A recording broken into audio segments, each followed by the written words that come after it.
السلام عليكم ورحمة الله وبركاته. أعوذ بالله من الشيطان الرجيم. بسم الله الرحمن الرحيم. رب اشرح لي صدري ويسر لي أمري واحلل عقدة من لساني يفقهوا قولي. ربي زدني علما. ربي زدني علما. ربي زدني علما. ஃபதுகுரூனி அதுகுருக்கும். நீங்கள் என்னை நினைவு கூறுங்கள், நான் உங்களை நினைவு கூறுவேன் அப்படிங்கிற அல்லாஹுடைய வாக்குறுதியோட இன்ஷா அல்லாஹ் இன்றைய அமர்வை துவங்குவோம்.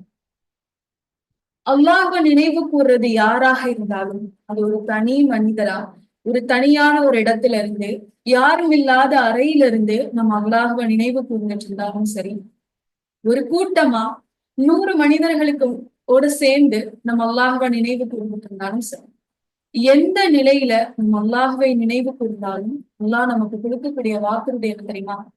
உங்களை விட உயர்ந்த சபையில் நான் உங்களை நினைவு கூர்றேன் அப்படிங்கிறது. அப்போ ஒவ்வொரு வாரமும் அல்லாஹ்வை நினைவு கூறுறதுக்காக அல்லாஹ் நம்மளுக்கு ஒரு வாய்ப்பை ஏற்படுத்தி கொடுத்திருக்கான். இந்த வாய்ப்பின் மூலமா நமக்கு கிடைக்கக்கூடிய பலன் என்ன தெரியுமா? அல்லாஹ் நம்மளை நினைவு கூர்ந்துட்டு நம்ம வாழ்ற இந்த வாழ்க்கையுடைய நோக்கம் என்ன? என் ரப்பு ஒரு நாளாவது என்ன நினைச்சு பாத்திர மாட்டானா? இப்படி ஒரு ஜீவன் இந்த இந்த உலகத்துல வாழுதுன்னு அல்லாஹ் நினைச்சிட மாட்டானா? இதுக்கு ஒரு தேவை இருக்கு, அதை நம்ம நிறைவேற்றி கொடுத்தோம்னு என் ரப்ப என்ன பார்க்க மாட்டானா? என்னை மன்னிக்க மாட்டானா? என் மேல இறக்கப்பட மாட்டானா? என்னுடைய சூழலை மாத்த மாட்டானா? என்னை பத்தி என்னுடைய ரப்ப நினைக்க மாட்டானா? இதுதானே நம்ம வாழ்நாளுடைய ஒரே கேள்வியும் ஒரே லட்சியமாவும் இருக்கு. அந்த லட்சியத்தை அல்லாஹ் நமக்கு தர்றதா, அதை நிறைவேற்றி கொடுக்கறதா வாக்கு கொடுக்கிறான். எப்போ தெரியுமா? அவனை நம்ம நினைவு கூறும்போது. அல்ஹம்துலில்லாஹ், அல்லாஹுடைய மாபெரும் கிருபையால இங்க இருக்கக்கூடிய ஒவ்வொருத்தருமே அந்த பாக்கியத்தை அடைஞ்சவங்களா இருக்கு. இன்ஷா அல்லாஹ், இன்னைக்கு நம்ம வகுப்புக்கான தலைப்பு என்ன அப்படின்னா, உள்ளத்தை உயிர்ப்பிப்போம். இதுதான் இன்றைய வகுப்புக்கான தலைப்பு. இது வரைக்கும் இதுல நம்ம எத்தனை வகுப்பு பார்த்திருக்கோம்? எத்தனை டாபிக் போயிருக்கு உள்ளத்தை உயிர்ப்பிப்போம்ல? இது 5வது வகுப்பு. இது வரைக்கும் எத்தனை வகுப்பு நம்ம முடிச்சிருக்கோம் அப்படின்னா 4 வகுப்பு முடிச்சிருக்கோம். ஏன் நம்ம உள்ளத்தை உயிர்ப்பிக்கணும்? உள்ளத்தை உயிர்ப்பிப்போம் அப்படிங்கிற தலைப்புல நிறைய செய்திகள் கேட்கிறோமே. ஏன் உயிர்ப்பிக்கணும்? அதுக்கு என்ன தேவை அப்படின்னா, இஸ்லாம் அதுக்கு அழகா 3 காரணங்களை சொல்லுவோம். அதுல முதலாவது காரணம் என்னன்னு பாருங்க. நாளைக்கு மறுமையில நம்ம அல்லாஹ் கிட்ட போய் நிற்கும் போது நம்மளுடைய நன்மை தீமையை அல்லாஹ் கிட்ட சமர்ப்பிச்சு, எனக்கான கூலி என்னுடைய இறைவன் என்ன தர போறானோ அப்படிங்கிற எதிர்பார்ப்போட ரப்ப முன்னாடி போய் நம்ம நிற்போம். நிற்கும் போது அல்லாஹ் நம்மளுக்கு கூலி கொடுப்பான். எதை அடிப்படையா வச்சு கூலி கொடுப்பான் தெரியுமா? நம்ம செஞ்ச பெரிய பெரிய அமல்களும், விடிய விடிய நம்ம நின்று தொழுதும், குரான் ஓதுனதும், என்னுடைய செல்வத்தை நான் வாரி வாரி இறைச்சதும், இதெல்லாம் அல்லாஹ் அடிப்படையா வச்சு நம்மளுக்கு கூலி கொடுக்க போறது இல்லை. எதை அடிப்படையா வச்சு அல்லாஹ் நம்மளுக்கு கூலி கொடுப்பான் அப்படின்னா, நம்மளுடைய ஈமான அடிப்படையா வச்சுதான் அல்லாஹ் என்ன செய்யறான்? கூலி கொடுக்குறான். அந்த ஈமான் எங்க இருக்கு? ஈமான் எங்க இருக்கு? நபி ஸல்லல்லாஹு அலைஹி வஸல்லம் அவங்க 3 முறை தன்னுடைய உள்ளத்தை கை நோக்கி சொன்னாங்கல்ல. உள்ளத்தை பார்த்து, உள்ளத்தை குறிப்பிட்டு, நெஞ்ச குறிப்பிட்டு ரசூலுல்லாஹ் சொன்னாங்கல்ல, தக்வா இங்க இருக்கு, இரையச்சம் இங்க இருக்கு, ஈமான் இங்க இருக்குன்னு சொல்லி ரசூலுல்லாஹ் என்ன செஞ்சாங்க? 3 முறை குறிப்பிட்டு சொன்னாங்க. அப்போ ஈமானுடைய இருப்பிடம் எது? உள்ளம். இவ்வளவு உன்னதமான ஈமான் இருக்கிற உள்ளத்தை நம்ம தூய்மையா வச்சுக்கணும் தானே. ஒண்ணும் இல்ல, உங்க வீட்டுல நீங்க ஷோகேஸ்க்கு ஒரு பொருள் வாங்குறீங்க, ரொம்ப அழகான ஒரு பொருளை வாங்குறீங்க. அந்த பொருளை கொண்டு வந்து உங்களுடைய ஷோகேஸ்ல வைக்கிறதுக்கு முன்னாடி ஃபர்ஸ்ட் நம்ம என்ன செய்வோம்? அதுல இருக்க தூசி எல்லாம் என்ன செஞ்சிருவோம்? கிளீன் பண்ணிடுவோம். அதை நீட்டா, ஏற்கனவே தேவையில்லாத திங்ஸ் ஏதாவது இருந்துச்சுன்னா அதெல்லாம் எடுத்து போட்டுட்டு நல்ல நீட்டா அரேஞ்ச் பண்ணதுக்கு அப்புறம் தான் நம்ம வாங்கிட்டு வந்த அந்த புது ஷோகேஸ் திங்ஸை கொண்டு வந்து வைப்போம். ஏன்னா அப்பதான் அந்த பொருள் அழகா இருக்கும். அதனுடைய உண்மையான அழகு குப்பைக்கு நடுவுல இருந்தா தெரியாது அப்படின்னு அதை கிளீன் பண்ணிட்டு வைப்போம். அற்பமான ஒரு பொருளை வந்து வைக்கும் போதே அந்த இடத்த நம்ம தூய்மைப்படுத்த முடியும். அல்லாஹ் நாளைக்கு கூலி கொடுக்க போற இந்த ஈமான இந்த உள்ளத்துலதானே நம்ம சுமந்துட்டு இருக்கோம். அப்ப அந்த உள்ளத்தை நம்ம தூய்மைப்படுத்த வேண்டாமா? அதை தூய்மையா வச்சுக்க வேண்டாமா? அதனாலதான் இஸ்லாம் சொல்லுது, ஈமான் இருக்கிற இடம் உங்களுடைய உள்ளம். இந்த உள்ளத்தை என்ன செய்யணும்? தூய்மையா வச்சுக்கணும். 2வது, ஏன் நம்மளுடைய உள்ளத்தை நம்ம தூய்மையா வச்சுக்கணும் அப்படிங்கிறதுக்கு இஸ்லாம் சொல்லக்கூடிய காரணம் தெரியுமா? நீங்க என்ன செயல் செஞ்சாலும் அதுக்கு கூலி கொடுக்கப்படுறது உங்களுடைய எண்ணங்களை பொறுத்து. நீங்க என்ன நினைப்புல அந்த செயலை செஞ்சீங்க? நான் இரவெல்லாம் நின்று வணங்கினேன். என்ன நினைப்புல வணங்குனீங்க? நீங்க வணக்கசாலின்னு இந்த உலகத்துக்கு காட்டுறதுக்காக வணங்குனீங்களா? இல்ல உண்மையிலே அல்லாவுக்காக வணங்குனீங்களா? நான் என்னுடைய இறுதி மூச்சு வரைக்கும் மார்க்கத்தை எடுத்துரைச்சேன். எதுக்காக மார்க்கத்தை எடுத்து வச்சீங்க? இவர் மாதிரி ஒரு அறிவாளி யாராவது இருக்க முடியுமா? இவர் பேசினா அழுகாத கண்கள் இருக்குமா? இவரை சொல்லி யாராவது இஸ்லாத்துக்கு வராம இருப்பாங்களா? அப்படிங்கிற பேருக்காக செஞ்சீங்களா? இல்ல உண்மையிலேயே நாளைக்கு என்னுடைய ரப்பு என்கிட்ட கேள்வி கேட்பானே, நீ அறிஞ்ச விஷயத்த எடுத்துரைச்சியான்னு கேட்பானே, அதுக்காக நான் அழைப்பு பண்ணி செஞ்சேன். நம்ம என்ன செயல் செஞ்சாலும் அதனுடைய இறுதி முடிவு நம்மளுடைய எண்ணத்தை பொறுத்துதான் அமையும். அந்த எண்ணம் எங்க உண்டாகுது? எண்ணம் எங்க உண்டாகுது? நம்ம ஆரம்ப வகுப்புலயே பார்த்தோமே, எண்ணத்துடைய இருப்பிடம் எது? உள்ளம். அப்போ எண்ணங்கள் உருவாகிற அந்த இடத்தை தூய்மையா வச்சுக்க வேண்டாமா? அதனாலதான் இஸ்லாம் உள்ளத்தை தூய்மைப்படுத்துங்க அப்படிங்கிற விஷயத்துக்கு ரொம்ப வெயிட்டேஜ் கொடுக்கணும். கல்பு நம்மளுடைய உள்ளம். ஒரு சாக்கடை, ஒரு கழிவு நீர் உருவாகிற இடத்துல இருந்து நல்ல குடி தண்ணி எடுக்க முடியுமா? சாக்கடையில இருந்து நல்ல நீர் எடுக்க முடியுமா? முடியாது. அப்போ அசிங்கமாவும் குப்பையாவும் வக்கிர எண்ணங்களும் நிறைஞ்ச ஒரு உள்ளத்துல இருந்து எப்படி ஒரு நல்ல எண்ணம் வெளிவரும்? இப்ப நம்மளுடைய செயல்கள் வெற்றி அடையணும் அப்படின்னா நமக்கு நல்ல எண்ணம் முதல்ல வெளிவரணும். அந்த நல்ல எண்ணம் வெளிவரதுக்கு இதயத்தை நம்ம என்ன செஞ்சுக்கணும்? தூய்மையா வச்சுக்கணும்னு இஸ்லாம் சொல்லுங்க. மூணாவது, எந்த காரணத்துக்காக உள்ளத்தை தூய்மைப்படுத்தணும் அப்படின்னு இஸ்லாம் சொல்லுது அப்படின்னா, இத நபிமொழிய நான் ஒவ்வொரு வகுப்புலையும் நினைவு கூறுற நபிமொழிதான். நபி ஸல்லல்லாஹு அலைஹி வஸல்லம் அவங்க சொல்றாங்கல்ல, உங்களுடைய உடல்ல ஒரு பகுதி இருக்கு.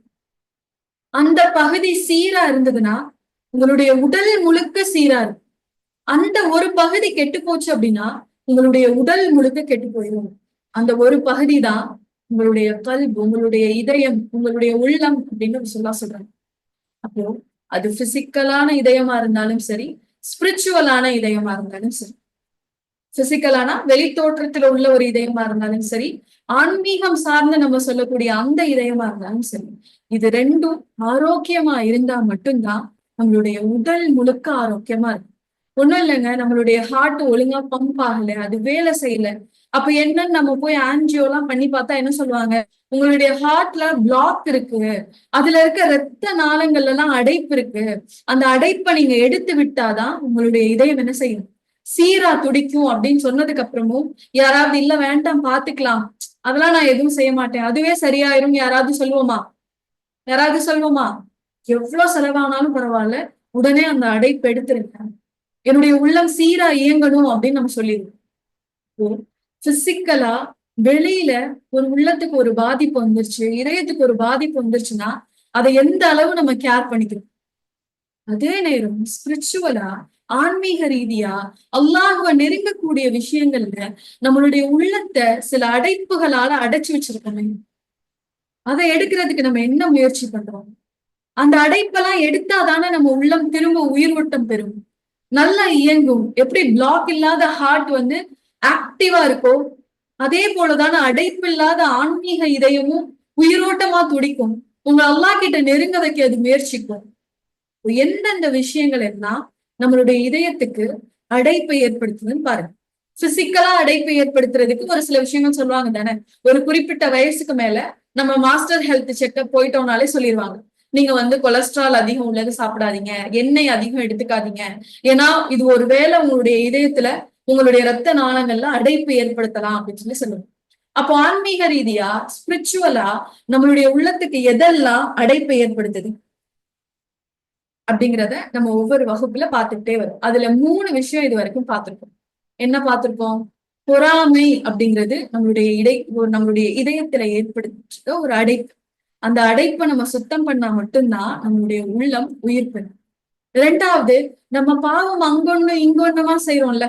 தெரிஞ்சு எல்லாருக்கும் தெரிஞ்ச ஒரு சில பாவம் செய்யறோம், தெரியாம பாவங்கள் செய்யறோம், பகிரங்கமா எவ்வளவு பாவங்கள் செய்யறோம், மறந்து எவ்வளவு பாவம் செய்யறோம், தெரிஞ்சுட்டே எத்தனை பாவங்கள் செய்யறோம்.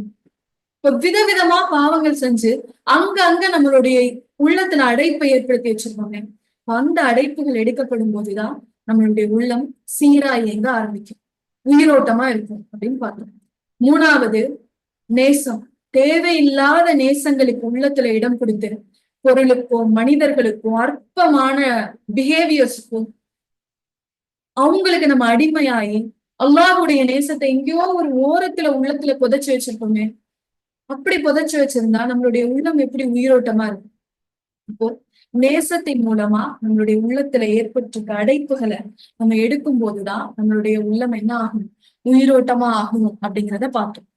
இந்த அடிப்படையில இன்ஷா அல்லாஹ் இந்த வகுப்புல எந்த ஒரு அடைப்பை பத்தி பார்க்க போறோம் அப்படிங்கறதெல்லாம் தெரிஞ்சுக்கிறதுக்கு முன்னாடி ஒரு சின்ன எக்ஸசைஸ் பண்ணலாமா? ஒரு இமேஜினேஷன் எக்ஸசைஸ் பண்ணலாமா? எல்லாருக்குமே பிடிக்கும் தானே கற்பனை பண்றது. என்னடா இதெல்லாம் சொல்றாங்களே அப்படின்னு யாரும் நினைக்க வேணாம். கண்ணை மூட சொல்றாங்களே, இதை நினைச்சு பார்க்க சொல்றாங்களே, நம்மலாம் பெரியவங்களாயிட்டோமே, இதெல்லாம் நமக்கு சாத்தியப்படுமா அப்படிலாம் யாருமே நினைக்காம எல்லாருமே தயவு செஞ்சு ஒரு 5 நிமிஷம் நான் சொல்லக்கூடிய விஷயங்களை கண்ணை மூடி காட்சிப்படுத்தி பாருங்க. நம்ம நிறைய விஷயங்களை காட்சிப்படுத்தி பார்ப்போம் தானே. ஒரு பிளான் நம்ம பண்ணோம், ஊருக்கு போகணும் அப்படின்னா முதல் நாளே அந்த அந்த ஊருக்கு போயிட்டு வர காட்சியை நம்ம அப்படியே நினைச்சு பார்த்துருவோம். இங்க இருந்து நம்ம அங்க போறோம், அங்க இருந்து அந்த இடத்துக்கு போறோம், இதெல்லாம் நம்ம பார்க்கணும், பிளான் பண்ணதெல்லாம் நம்ம பாக்குறோம், என்ஜாய் பண்றோம், திரும்ப வீட்டுக்கு வரோம். காட்சிப்படுத்துறது நம்மளுடைய வாழ்க்கையில ஒன்றும் புதுசு இல்ல இமேஜின் பண்றது. அதே போல இன்னைக்கு நான் ஒரு சில விஷயங்களை உங்ககிட்ட சொல்ல போறேன். அதை நம்ம எல்லாருமே என்ன செய்ய போறோம், காட்சிப்படுத்தி பார்ப்போம். எல்லாருமே கண்ணை முடிக்கோங்க. கண்ணை முடியாச்சா? ஓகே. இன்னைக்கு நம்ம இருக்கிறது சனிக்கிழமை கிடையாது, இந்த நாள் இல்ல, பூமியிலையும் நம்ம இல்ல. நம்ம எங்க இருக்கோம் அப்படின்னா மறுமையில இருக்கோம்.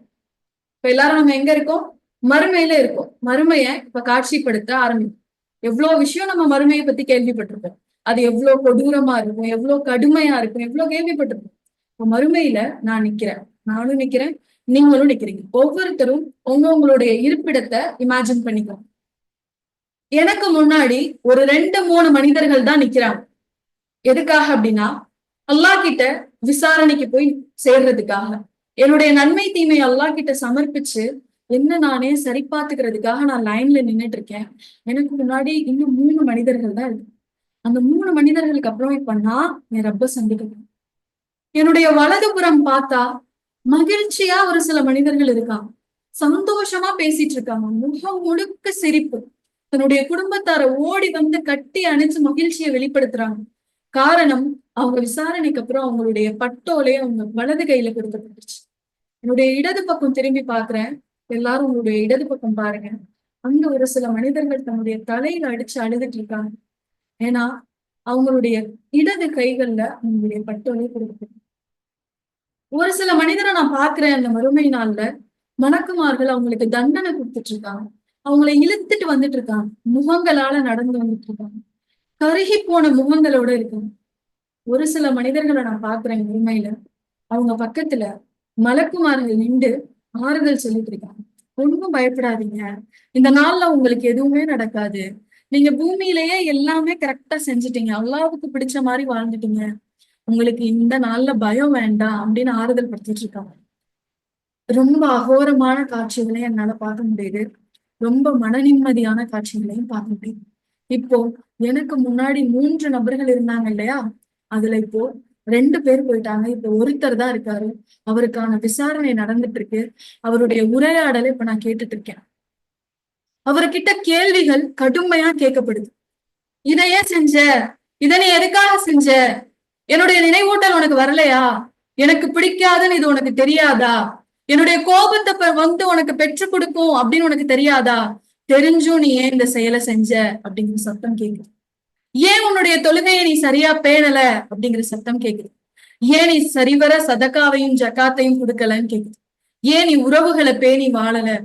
ஏகப்பட்ட கேள்வி அந்த மனிதர்கிட்ட கேட்கப்படுது. அந்த ஓசை மட்டும்தான் இப்ப என் காதுல கேக்குது. ஏன் மனசுக்குள்ள இப்ப பயம் வர ஆரம்பிச்சிருச்சு. எந்த தவறுக்காக என்னுடைய ரப்பு என்ன கேள்வி கேட்க போறாங்க. நான் அன்னைக்கு ஒரு நாள் தொழுகையை ஒழுங்கா தொழுகலையே, அதுக்காக ரப்ப என்ன கேட்பானோ. நோம்பு வச்சிட்டு இருந்த நிலையிலையும் நான் நிறைய பாவம் செஞ்சனே, அதுக்காக என்னுடைய ரப்ப அடுத்து இந்த கேள்வியை கேட்டுருவானோ.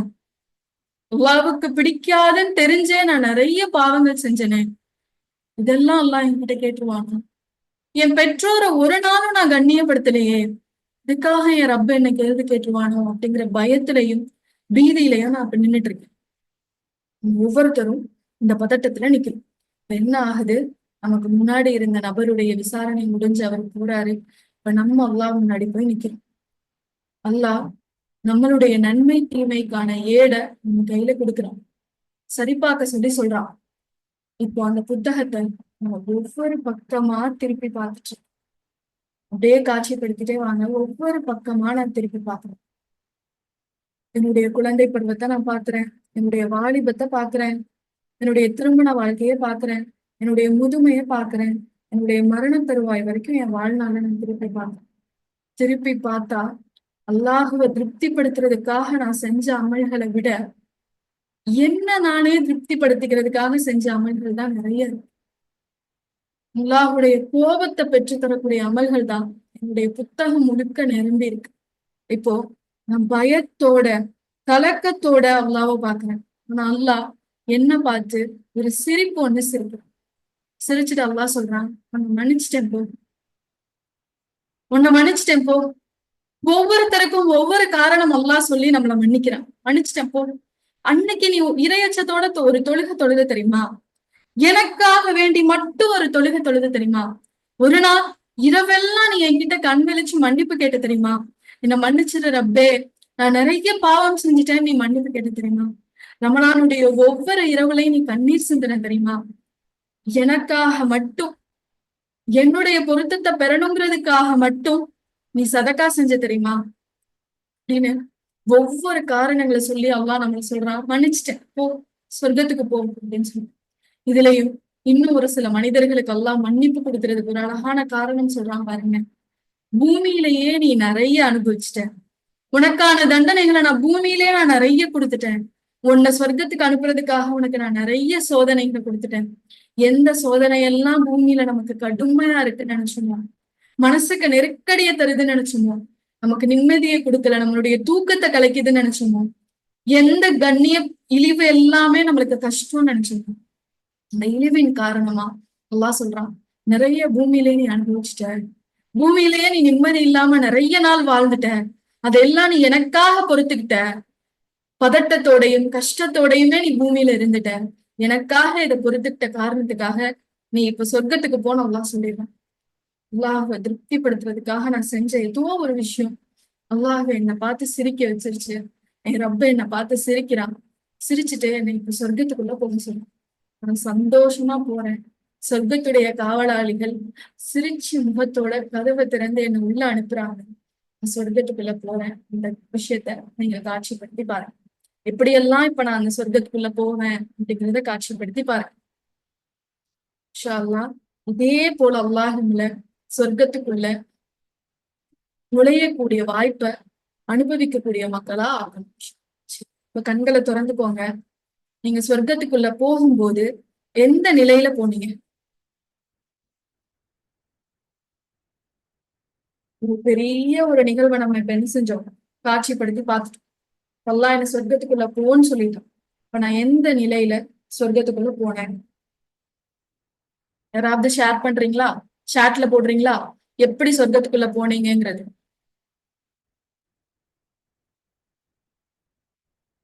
ஹாப்பி டியர்ஸோட போனோம், மனநிறைவோட போனோம், தூய்மையா போனோம், பயத்தோட போனோம்.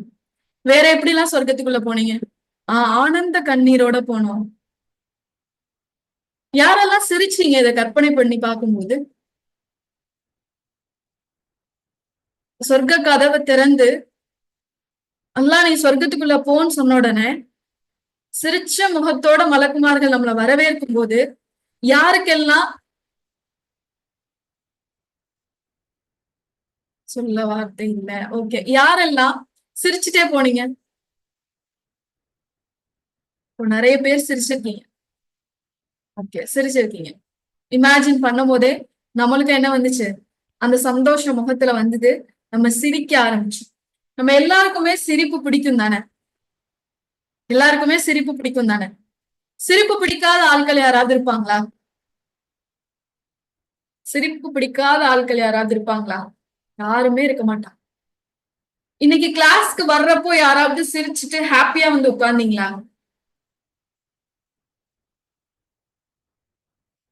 இல்ல. ஆனா இந்த ஒரு நீண்ட ஒரு விஷயத்தை இமேஜின் பண்ணதுக்கு அப்புறம் நம்மள அறியாமே நமக்கு ஒரு சிரிப்பு வந்துச்சு தானே நம்ம சொர்க்கத்துக்கு போன உடனே வந்துச்சா? ஓகே, அல்ஹம்துலில்லாஹ். அப்போ சிரிப்பு அப்படிங்கிறது, மகிழ்ச்சின்றது நம்ம உள்ளத்துல வருது. சிரிப்பு அப்படிங்கிறது அதை நம்ம முகத்துல வெளிப்படுத்து ஒரு சின்ன ஸ்மைல், நம்ம உதடுகளால வெளிப்படுத்தக்கூடிய ஒரு முத அழுதோம், அதுக்கப்புறம் சிரிச்சோம். மாஷா அல்லாஹ். எல்லாருக்குமே அப்படிதான் இருந்தது. அப்போ நம்ம சிரிப்பை நம்ம என்ன செஞ்சிருவோம், நம்ம சந்தோஷத்தை வெளிப்படுத்துவோம். அது பிடிக்காத ஆட்களே இருக்க முடியாது. நம்மளையும் மிஷினையும் வேறுபடுத்தி காட்டுறதே இந்த சிரிப்பு தான், அப்படித்தானே? நம்மளையும் விலங்குகளையும் வேறுபடுத்தி காட்டுறது எதுதான்? இந்த சிரிப்பு தான். இஸ்லாம் இந்த சிரிப்பை பத்தி சொல்லும் போது சொல்லுது, நீங்க உங்களுடைய சகோதரனை பார்த்து நீங்க சிரிச்சா கூட அது சதக்கா அப்படின்னு சொல்லுங்க. நீங்க உங்களுடைய சகோதரனை பார்த்து சிரிக்கிறது கூட உங்களுக்கு சதக்கா.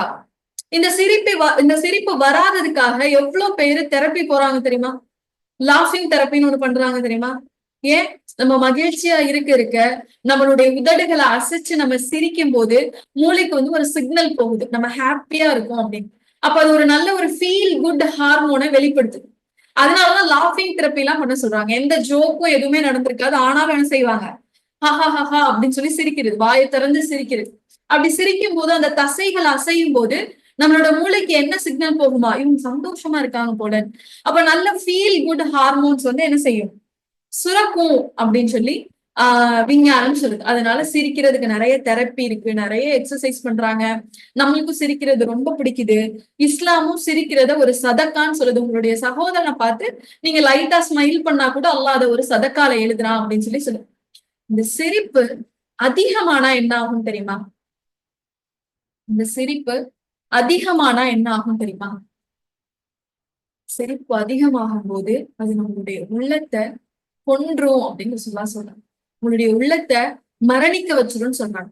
இப்போ நான் எடுத்ததுமே சிரிப்பை பத்தி பேசியிருந்தா அது எப்படிப்பட்ட உணர்வு அப்படின்னு நம்மளுக்கு என்ன செஞ்சிருக்க முடியாது, உணர்ந்துக்க முடியாது. அதனாலதான் ஒரு சின்ன ஒரு இமேஜினேஷன் பண்ண சொல்லி அந்த மகிழ்ச்சியை உணர்ந்ததுக்கு அப்புறம் அது அதிகமானா என்ன இஸ்லாம் சொல்லுது, அது எப்படி உள்ளத்தை கொள்ளுது அப்படிங்கிறத பத்தி தான் இன்ஷா அல்லாஹ் இன்னைக்கு என்ன செய்ய போறோம், பார்க்க போறோம். அப்போ நம்மளுடைய உள்ளத்தை அடைக்கிற, நம்மளுடைய உள்ளத்தை சீரா இயங்க வைக்காத, அல்லாஹ்வை நோக்கி நெருங்க வைக்காம நம்மளுக்கு இருக்கிற இன்னொரு ஒரு காரணம் என்ன அப்படின்னா, எக்ஸசிவ் லாஃப், அதிகமான சிரிப்பு நம்மளுடைய உள்ளத்தை கொன்றும். ஒரு முறை நபி ஸல்லல்லாஹு அலைஹி வஸல்லம் அவங்க என்ன செய்யறாங்க, சஹாபாக்களுக்கு மத்தியில உட்கார்ந்து இருக்கும் போது தன்னுடைய தோழர்களை பார்த்து சொல்றாங்க, இன்னைக்கு என்கிட்ட இருந்து ஒரு 5 உபதேசத்தை எடுத்துக்க போறது யாரு? அந்த 5 உபதேசத்தை கேட்டு அதை தன்னுடைய வாழ்க்கையில நடைமுறைப்படுத்தி அதை பிறருக்கும் எடுத்து சொல்லக்கூடிய அந்த நபர் யார் அப்படின்னு சொல்லி நபி ஸல்லல்லாஹு அலைஹி வஸல்லம் அவங்க கேக்குறாங்க. கேட்ட உடனே அபூ ஹுரைரா ரலியல்லாஹு அன்ஹு எப்பவும் போல ஃபாஸ்டா கையை உயர்த்தி, நான் தான் யார சொல்லுவா அப்படின்னு சொல்லி சொன்ன உடனே நபி ஸல்லல்லாஹு அலைஹி வஸல்லம் என்ன செய்யறாங்க, அபூ ஹுரைரா ரலியல்லாஹு அன்ஹு பக்கத்துல கூப்பிட்டு அவங்களுடைய கை விரல்களை பிடிச்சு அவங்களுடைய விரல்களை ஒன்னொன்னா வெளியில எடுத்து 1வது 2வது அப்படின்னு சொல்லி என்ன செய்யறாங்க, 5 உபதேசத்தை கொடுக்குறாங்க. அதுல முதலாவது உபதேசம், அவங்களுடைய முதல் விரலை நீட்டி நபி ஸல்லல்லாஹு அலைஹி வஸல்லம் சொன்னது, அல்லாஹ் தடுத்த விஷயங்களை செய்யாம இரு. அல்லாஹ் தடுத்த விஷயத்த நீ செய்யாம இரு. அல்லாஹ்வுக்கு பிடிக்காத விஷயத்த செய்யாம இரு. அல்லாஹ்வுடைய கோபத்தை ஏற்படுத்துற விஷயங்களை செய்யாம இரு. அல்லாஹ் எதெல்லாம் ஹராமாக்குனாலும் அதை செய்யாம இரு. அப்படி இருந்த அப்படின்னா நீதான் சிறந்த இபாதத்தான ஆள், நீதான் சிறந்த வணக்கசாலி.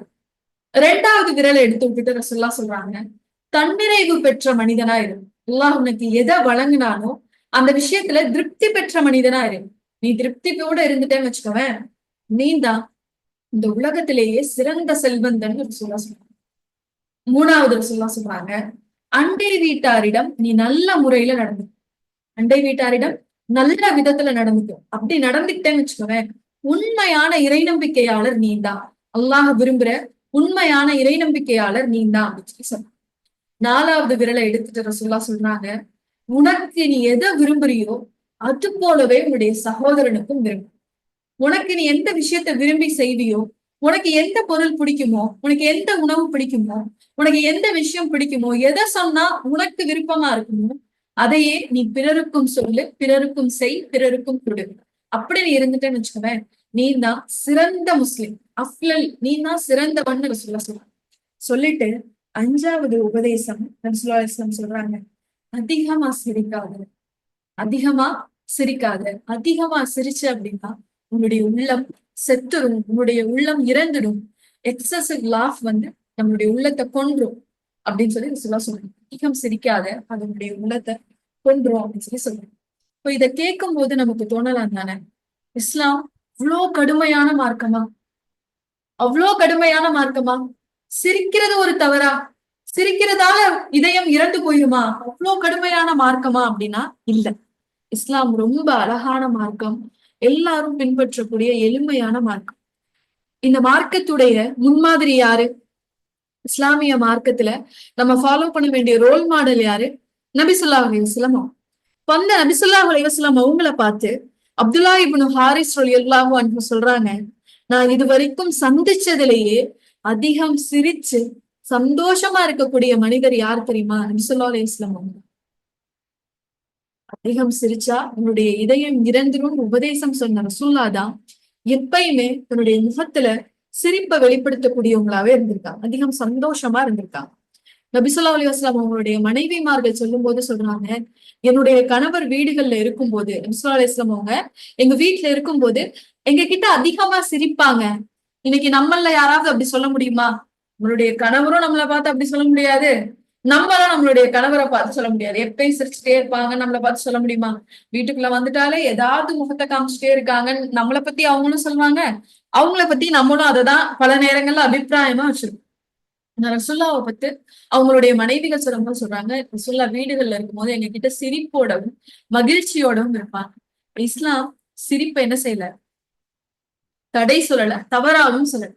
ரசுல்லா இன்னும் பார்த்தா நிறைய ஜோக் எல்லாம் பண்ணியிருக்காங்க. சிரிப்பை ஏற்படுத்துறதுக்கு ரசுல்லா ஜோக் எல்லாம் பண்ணிருக்காங்க. எப்படின்னு பாருங்களேன், அதுக்கு ஒரு 2-3 உதாரணம் சொல்லுங்க. ஒரு மனிதர் நபி ஸல்லல்லாஹு அலைஹி வஸல்லம் கிட்ட வர்றாரு, வந்து சொல்றாரு, நல்ல ஹைட்டா இருக்க ஒரு மனிதர் வந்து சொல்றாரு, யா ரசூலுல்லாஹ் எனக்கு ஒரு ஒட்டகம் வேணும் பயணம் பண்றதுக்கு அப்படின்னு சொல்லி கேக்குறாரு. கேட்ட உடனே ரசூலுல்லாஹ் சொல்றாங்க, அப்படியா பா, இவருக்கு ஒரு அந்த குழந்தை ஒட்டகத்தை கொடுங்க அப்படின்னு சொல்லி சொல்லிடுறாங்க. சொன்ன உடனே அந்த மனிதர் கேட்கிறாரு, யார் ரசூலுல்லாஹ், ஒரு குழந்தை ஒட்டகத்துல எப்படி நான் பயணிக்க முடியும் அப்படின்னு. ரசூலுல்லாஹ் சிரிச்சுட்டே சொல்றாங்க, ஒவ்வொரு ஒட்டகமும் அதோட தாய்க்கு குழந்தை தானே அப்படின்னு சொல்லி சொல்றாங்க. இதெல்லாம் ரசூலுல்லாஹ் வந்து புன்னகைய ஒருத்தருடைய மனசுல இருந்து வெளிப்படுத்துறதுக்காக சொல்லக்கூடிய விஷயம். அதே போல ஒரு வயதான பெண்மணி வந்து நபி ஸல்லல்லாஹு அலைஹி வஸல்லம் அவங்க கிட்ட கேக்குறாங்க. இந்த ஹதீஸும் நம்மளுக்கு தெரியும். யா ரசூலுல்லாஹ், இந்த வயதான பெண் சொர்க்கத்துக்கு போகணும்னு நீங்க அல்லாஹ் கிட்ட துவா செய்யுங்க அப்படின்னு. உடனே ரசூலுல்லாஹ் சொல்றாங்க, வயதானவங்க எல்லாம் சொர்க்கத்துக்கு போக முடியாதுமா அப்படின்னு சொல்லி சொல்லிடுறாங்க. உடனே அந்த பெண் அழுகுறாங்க, என்ன யா ரசூலுல்லாஹ் இப்படி சொல்லிட்டீங்க?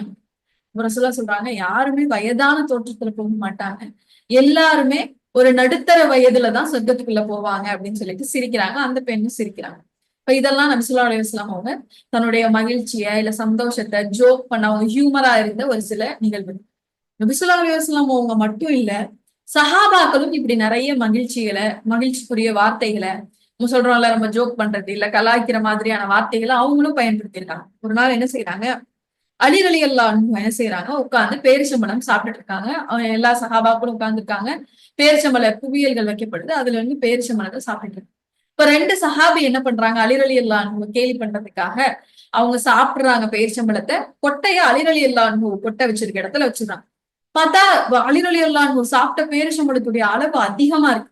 இப்ப இவங்க 2 பேருக்கும் கேக்குறாங்க, என்ன அலியே ரொம்ப பசி போல, இவ்வளவு பேரிச்சம்பழம் சாப்பிட்டீங்க அப்படின்னு சொல்லி கேக்குறாங்க. இப்ப கேட்ட உடனே அலி ரலியல்லாஹு அன்ஹுக்கு புரிஞ்சிருக்கு. புரிஞ்சுட்டு சொல்றாங்க, ஆமாங்க ரொம்ப பசி, அதனாலதான் இவ்வளவு பேரிச்சம்பழங்களை சாப்பிட்டுட்டு கொட்டையை பக்கத்துல வச்சிருக்கேன்.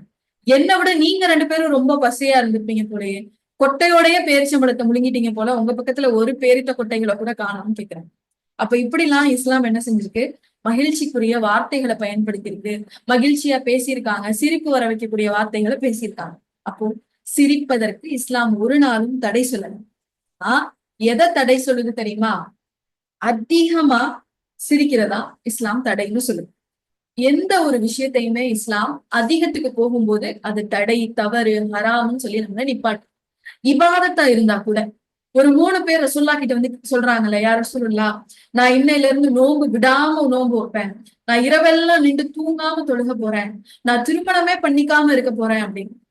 அப்ப நபி ஸல்லல்லாஹு அலைஹி வஸல்லம் சொல்றாங்கல்ல, என்பா அப்படிலாம் செஞ்சிடாதீங்கப்பா, அதெல்லாம் அல்லாஹ் என்ன செய்ய மாட்டான், விரும்ப மாட்டான். நான் நோன்பு வைக்கிறேன், நோன்பை விடவும் செய்றேன். நான் இரவுல நின்று தொழுவேன், தூங்கவும் செய்றேன். நான் திருமணமும் பண்ணியிருக்கேன், என் மனைவிகளோடையும் நான் இருக்கேன் அப்படின்னு சொல்லி சொல்றாங்க. அப்போ இபாதத்தா இருந்தாலும் சரி, எந்த ஒரு உணர்வை நம்ம வெளிப்படுத்துறதா இருந்தாலும் சரி, அதை அதிகமா வெளிப்படுத்தும் போதுதான் இஸ்லாம் நம்மளுக்கு அதை என்ன சொல்லுது, தடைன்னு சொல்லுது. அதுல ஒண்ணு இந்த சிரிப்பு. அதிகமான சிரிப்பு வேண்டாம். நீங்க சிரிக்கிறத இஸ்லாம் தடையா சொல்லல. அது ஒரு அளவை தாண்டி, ஒரு லிமிட்டை தாண்டி போகும்போது அது உங்களுடைய இதயத்தை கொலை செஞ்சிடும், அது உயிரோட வச்சுக்காது, ஒரு அடைப்பை ஏற்படுத்திடும் அப்படின்னு இஸ்லாம் சொல்லுது. இஸ்லாம் எவ்வளவு அருமையான மார்க்கம்னு பாருங்களேன். எந்த ஒரு உணர்வையுமே அது வரவே கூடாது சொல்லவே சொல்லாது. ஒரு மனுஷன்கிட்ட போய், பயமா இருக்கிற மனுஷன்கிட்ட போய் நீ பயப்படக்கூடாது, பயந்தா நீ உண்மையான முஸ்லிமே இல்ல அப்படின்னு சொன்னா அவன் என்ன நினைப்பான், இயல்பா வருது பயம், இந்த பயத்தை படைச்சதும் அல்லாதானே, அப்ப அதை வரக்கூடாதுன்னு சொன்னா அது எப்படி வராம இருக்கும்? இந்த மாதிரி கேள்விகள்லாம் வரும் தானே. ஆனா இஸ்லாம் எந்த உணர்வையுமே தடை சொல்லல. பொறாமையா இருக்கட்டும், பேராசையா இருக்கட்டும், எல்லாத்துக்குமே இஸ்லாம் ஒரு அளவுகோல் கொடுக்குது. ஏன்னா ஒரு பயமே இல்லாத ஒரு மனிதன்னா அவனுடைய வாழ்க்கை எப்படி மாறிடும் பாருங்க. எதை செய்யறதுக்கும் அவன் துணிஞ்சுக்குவான். ஒரு போர்க்களத்துல கூட ஒருத்தர் வீரமா போராடுறாரு, ஒரு காயம் ஏற்பட்ட உடனே அந்த காயத்தை தாங்கிக்க முடியாம தன் உயிரையே மாய்ச்சிக்கிறார். அப்போ பயம் இல்லாட்டி ஒரு மனுஷன் அதை எங்க வேணாலும் கொண்டு போய் நிப்பாட்டிடும். நிறைய குற்றவாளிகள் கொடூரமான குற்றங்களை செய்யறதுக்குரிய காரணம் என்னன்னா அவங்களுக்கு அதுக்கு பின்னாடி பயமே இருக்காது. அப்ப எல்லா உணர்வையும் இஸ்லாம் மதிக்குது. எல்லா உணர்வை வெளிப்படுத்துறதுக்கும் இஸ்லாம் ஒரு அளவுகோலை கற்றுத்தருது. அந்த அளவுகோலை தான் இஸ்லாம் என்ன செய்யுது, சிரிப்புக்கும் கத்துக் கொடுக்குது. நீ அதை ஒரு லிமிட் தாண்டி போனா அது அசிங்கமா மாறிடும். நம்ம சிரிக்கிறது எல்லாருக்கும் பிடிக்கும் தானே. நம்ம சிரிச்சா எதிரில இருக்கிறவங்களுக்கு நம்மளை பார்க்கும்போது நம்ம அழகா தெரியும். ஆனா அதே நேரம் அளவு கடந்து நம்ம சிரிக்கிறவங்களா இருந்தோம்னு வச்சுக்கோங்களேன், எதுக்கு எடுத்தாலும் சிரிக்கிறோம், எதை பார்த்தாலும் சிரிக்கிறோம், எந்த சீரியஸான சுச்சுவேஷனையும் நம்ம ஜோக்கா மாதிரி சிரிக்க ஆரம்பிச்சிடும் அப்படின்னா, உமர் அலி சொல்றாங்க, அதிகமாக சிரிப்பவருடைய மதிப்பு பிறருடைய இதயத்துல குறைஞ்சிடும். அது கொஞ்சம் கொஞ்சமா மறைஞ்சிடும். அவன்கிட்ட போய் எதுக்குப்பா சொல்லிட்டு, அவன்கிட்ட எது சொன்னாலும் வேஸ்ட், அவன் எதையுமே என்ன செய்ய மாட்டான், சரியா எடுத்துக்கவே மாட்டான் அப்படின்னு நம்மளுடைய மதிப்பு அது என்ன செஞ்சிடும், குறைச்சிடும். அப்போ அதிகமா சிரிக்கிறத நம்ம என்ன செய்யணும், குறைக்கணும். அதுக்கு முதல்ல எதெல்லாம் அதிகம் நமக்கு தெரியணும்ல. எதை தாண்டினா எது லிமிட், எது பார்டரு, இதை தாண்டிட்டா அது அதிகமான சிரிப்பா அப்படிங்கிறத நான் எப்படி தெரிஞ்சுக்கிறது? இப்ப பாருங்க, இஸ்லாம் ஒரு 4 நிபந்தனைகளை வைக்குது. ஒரு 4 நிபந்தனைகள். இந்த 4 நிபந்தனைகளோட நீங்க சிரிக்கிறதா இருந்தா மட்டும்தான் உங்களுடைய சிரிப்பு சரியான ஒரு அளவுக்குள்ள இருக்கு. இந்த 4ஐ தாண்டி போகும்போது அது அதிகப்படியான சிரிப்பாகவும் உங்களுடைய உள்ளத்தை கொலை செய்யக்கூடிய சிரிப்பாகவும் மாறும். அதுல முதலாவது நிபந்தனை பாருங்க, உண்மையாக இருக்க வேண்டும். நம்ம சிரிக்கிற காரணம் உண்மையா இருக்கு. உண்மையாவே அப்படி ஏதாவது ஒண்ணு நடந்திருக்கும், இல்ல அந்த கான்செப்ட் உண்மையா இருக்கும். அப்போ உண்மையான விஷயங்களுக்காக சிரிக்கிறத இஸ்லாம் அனுமதிக்கும். அதே நேரத்துல ரசூலுல்லாஹ் சொல்றாங்க, யார் பிறரை சிரிக்க வைக்கணும் அப்படிங்கிறதுக்காக பொய் காரணங்கள் சொல்லி சிரிக்க வைக்கிறாங்களோ அவங்களுக்கு கேடு அப்படின்னு சொல்லி சொல்றாங்க. எத்தனை காமெடி ஷோ நம்ம பாக்குறோம். அதுல இருக்கிற சிச்சுவேஷன்ஸ் எல்லாமே கற்பனை, பிறரை சிரிக்க வைக்கிறதுக்காக உருவாக்குற பொய் நிகழ்வுகள். அப்போ ஒருத்தர் சிரிக்க வைக்கிறதுக்காக யார் பொய்யை சொல்லி சிரிக்க வைக்கிறாங்களோ அந்த மனிதருக்கு கேடு அப்படின்னு சொல்றாங்க. இப்போ உண்மையான நிகழ்வை சொல்லி சிரிக்கிறதுல மட்டும்தான் அளவான சிரிப்பு இருக்கு. பொய்கள் வரும்போது இப்ப நம்மளுடைய சிரிப்பு எப்படி ஆயிடுது, அதிகமான சிரிப்பா மாறி. 2வது கண்டிஷன் இஸ்லாம் என்ன சொல்லுது, பிறரை காயப்படுத்துற வகையில உன்னுடைய சிரிப்பு இருக்கக்கூடாது அப்படின்னு சொல்லி பிறரை காயப்படுத்துற வகையில உன்னுடைய சிரிப்பு இருக்கக்கூடாது. நம்ம சொல்ற ஜோக்கோ, நம்ம செய்யற செய்கைகளோ பிறரை காயப்படுத்துது, ஆனா அது மீதி இருக்க 4 பேத்துக்கு சிரிப்பை ஏற்படுத்துதுன்னா அப்படிப்பட்ட சிரிப்பு அளவான சிரிப்பு இல்லைன்னு இஸ்லாம் சொல்லு. 3வது என்னன்னா, பிறரை அச்சப்படுத்துற வகையில உன்னுடைய சிரிப்பு இருக்கக்கூடாது. பிறரை பயமுறுத்தி அதுல நம்ம சிரிக்க கூடாது. பிராங்க் எல்லாம் இன்னைக்கு நம்ம பாக்குறோம்ல, எத்தனை பிராங்க் வீடியோஸ் நம்ம ரசிச்சு ரசிச்சு பாக்குறோம். பிறரை பயமுறுத்தி அதுல ஒரு சிரிப்பு வருது அப்படின்னா அந்த சிரிப்பை இஸ்லாம் அளவு கடந்த சிரிப்பு, உன்னுடைய உள்ளத்தை கொலை செய்யக்கூடிய சிரிப்பு அப்படின்னு சொல்லி சொல்லுவோம். 4வது எந்த சிரிப்பு நம்மளுடைய உள்ளத்தை கொலை செய்யும் அப்படின்னா, சூழல் அறியாமல் சிரிப்பது. ஒரு சீரியஸான நேரத்துல சிரிக்கிறது. உதாரணத்துக்கு பயான்ல ஏதாவது ஒரு முக்கியமான ஒரு விஷயம் சொல்லிட்டு இருப்பாங்க, அதை கூட பயான் முடிஞ்சதுக்கு அப்புறம் நகைச்சுவையா மாத்திட்டு போயிடுவாங்க. ஆமா, இந்த ஆள் சொல்றான், அல்லாதான் இப்ப வந்து இந்த ஆள்கிட்ட கேட்க போறான் அப்படின்னு அதை என்ன செஞ்சிருவாங்க, நகைச்சுவையா மாத்திடுவாங்க. பிள்ளைங்க இல்ல வீட்டுல நம்ம அல்லாஹ்வை பத்தி பேசிட்டு இருக்கும் போது, நான் பாதிக்கப்பட்டவங்களுடைய துவாவை அல்லாஹ் ஏத்துக்குவான் அவங்களுக்கு தெரியுமா அப்படின்னா, ஆமா நீ தான் பாதிக்கப்பட்டியாக்கும், அப்ப நாங்கெல்லாம் பாதிக்கப்படலையா, உன் பேச மட்டும்தான் அல்லாஹ் கேட்பானாக்கும், அல்லாஹ் என்ன உனக்கு பக்கத்து வீட்டுக்காரனா? அப்போ சீரியஸான விஷயங்களை, அச்சப்படக்கூடிய விஷயங்களை சிரிப்பா மாத்துறது அளவு கடந்த சிரிப்பு. ஒரு பாவி அல்லாஹ்வை அஞ்சிக்கோன்னு சொன்னா கூட நபி ஸல்லல்லாஹு அலைஹி வஸல்லம் அவங்களுடைய காலத்துல வாழ்ந்த மனிதர்கள் பயந்தாங்க. அவனே ஒரு பாவி, அவனே ஒரு இறை நிராகரிப்பாளன், அவனே அநியாயக்காரன், மோசடி செய்யறவன், அவன் அல்லாஹ் வஞ்சிக்கோ, இத்தக்கில்லா நீ அல்லாஹ் வஞ்சிக்கோன்னு சொன்னா அந்த காலத்துல வாழ்ந்த அந்த சஹாபாக்கள் பயந்து நடுங்குவாங்க. ஆனா இன்னைக்கு நம்ம கிட்ட சொன்னா நம்மளுடைய நிலைமை எப்படி இருக்கும்? ஆமா இவருக்குதான் அல்லாஹ் தெரியுமா, அப்போ அல்லாஹ்னா யாருன்னு தெரியாது. அப்போ அந்த அச்சம் நம்ம உள்ளத்துல ஏற்படக்கூடிய அந்த சூழலை நம்மளே என்ன செஞ்சிடறோம், ஒரு காமெடியான வார்த்தைகளை போட்டு, ஒரு கலாய்க்கிற வார்த்தைகளை போட்டு அந்த அச்சத்தை என்ன செஞ்சிடும், அழிச்சிடுறோம். அப்போ இந்த 4 நிபந்தனைகளையும் இஸ்லாம் சொல்லுது. இந்த 4 நிபந்தனைகளை தாண்டி வேற எதுக்காக நீங்க சிரிச்சாலும் அது உங்களுடைய சிரிப்பை எப்படி மாத்திடும், உங்களுடைய உள்ளத்தை அழிக்கக்கூடிய சிரிப்பா அது மாறிடும். அதனாலதான் அலி ரலியல்லாஹு அன்ஹு சொல்றாங்க, உங்களுடைய வாழ்க்கையில சிரிப்பு எந்த அளவு இருக்கணும் தெரியுமா? உங்களுடைய உணவுல எப்படி நீங்க உப்பு போடுவீங்களோ அந்த அளவுதான் இருக்கணும். உப்பு நிறைய போட்டு சாப்பிடுவோமா? இல்ல இல்ல, கொஞ்சோண்டு தானே போடுவோம். அப்போ அந்த அளவுதான் உங்களுடைய வாழ்க்கையில சிரிப்பு இருக்கணும் அப்படின்னு சொல்லி சொல்றாங்க. நபி ஸல்லல்லாஹு அலைஹி வஸல்லம் அவங்களுடைய காலத்துல இந்த நபிமொழிய ரசூலுல்லாஹ் சொன்னப்ப அப்ப புரிஞ்சுகிட்டதை விட, அப்ப இருந்த உதாரணங்களை விட இன்னைக்கு நமக்கு இதுக்காக நிறைய உதாரணங்கள் இருக்கு. அப்படிதானே? அதிகமான சிரிப்பு உள்ளத்தை கொன்றும் அப்படிங்கிறதுக்கு இன்னைக்கு நம்மளால நிறைய உதாரணங்கள் பார்க்க முடியும். நான் அவங்கள விட நம்ம தெளிவா புரிஞ்சுக்கிட்டோம்னு சொல்ல வரல. அவங்களுடைய காலத்துல இருந்த உதாரணங்களை விட நமக்கு இன்னைக்கு நிறைய உதாரணங்களை பார்க்க முடியும். ஏன்னா இன்னைக்கு இருக்கக்கூடிய இந்த உலகத்துல, இந்த சினிமாவோட கல்ச்சர்ல அதிகமா விரும்புறது மக்கள் எதைதான்? காமெடி தான். ஒரு சீரியஸான படத்தை யாராவது பாக்குறதுக்கு விரும்புறாங்களா இன்னைக்குள்ள சூழல்ல? மடி, நான் போய் காசு கொடுத்து அவன் அழுகிறத பார்க்கவா? என்ன ஒரு சிரிப்பு கூட இல்ல. அப்ப அதிகமா இங்க சம்பளம் வாங்குறதும் யாருதான்? காமெடிக்குரிய நடிகர்கள் தான். பயான் கேட்க வந்தா கூட அதுல கூட நகைச்சுவை இல்லைன்றாங்க. ரொம்ப போர் அடிக்கிற மாதிரி பேசுறாங்க. என்னது இது? இஸ்லாம்னா ஒரு அவங்களுக்கு மக்களுக்கு புரியுற வகையில கொண்டு போக வேணாமா அப்படிங்கிற ஒரு எதிர்பார்ப்பு. இன்னும் சொல்லணும்னா இந்த ஐடி ஃபீல்டுல இருக்கக்கூடிய மக்கள், இந்த பெங்களூரு, சென்னை இந்த மாதிரியான வளர்ந்த சிட்டிஸ்ல ஒரு கல்ச்சர் இருக்கு. அது என்னன்னா ஸ்டாண்ட் அப் காமெடி அப்படிங்கிற ஒரு விஷயம். எத்தனை பேருக்கு தெரியும் ஸ்டாண்ட் அப் காமெடி? ஒரு ஹால் முழுக்க ஆட்களை கூப்பிட்டுட்டு ஜோக் பண்றது. அது எப்படிப்பட்ட ஜோக்கு பயன்படுத்துறது? 18+ ஜோக் சொல்லி சிரிக்க வைக்கிறது, இல்லாத விஷயங்களை கற்பனையாக்கி சொல்லி சிரிக்க வைக்கிறது. அப்ப இதெல்லாம் தான் ரசூலுல்லாஹ் என்ன செஞ்சாங்க, முன்னாடியே எச்சரிச்சாங்க. நீங்க என்ன செய்யாதீங்க, அதிகம் சிரிச்சிடாதீங்க. நபி ஸல்லல்லாஹு அலைஹி வஸல்லம் அவங்களுடைய வாழ்க்கை எப்படி இருந்துச்சுன்னு பாருங்க. நபித்தோழர்கள் எப்படி இருந்தாங்கன்னு பாருங்க. அவங்களும் சிரிச்சாங்க, ஆனா அவங்களுக்கு அதுக்கான அளவு தெரிஞ்சுச்சு. ஆனா நம்ம சிரிக்கிறோம், நம்ம அளவு கடந்து சிரிக்க ஆரம்பிச்சிருக்கோம். அல்லாஹ்வுடைய விஷயத்துல கூட நம்ம என்ன செஞ்சிடறோம், நம்ம காமெடி பண்ண ஆரம்பிச்சிருக்கோம். நீ செய்யறதெல்லாம் அல்லாஹ்வுக்கு தான் வெளிச்சம் அப்படின்னு ஒரு வார்த்தை பயன்படுத்தினா, ஆமா இவருதான் அல்லாஹ்வுக்கு போய் லைட் போட்டு வந்தாராம், இப்படி ஒரு 2 பேர் பேசினதை நான் கேட்டேன்.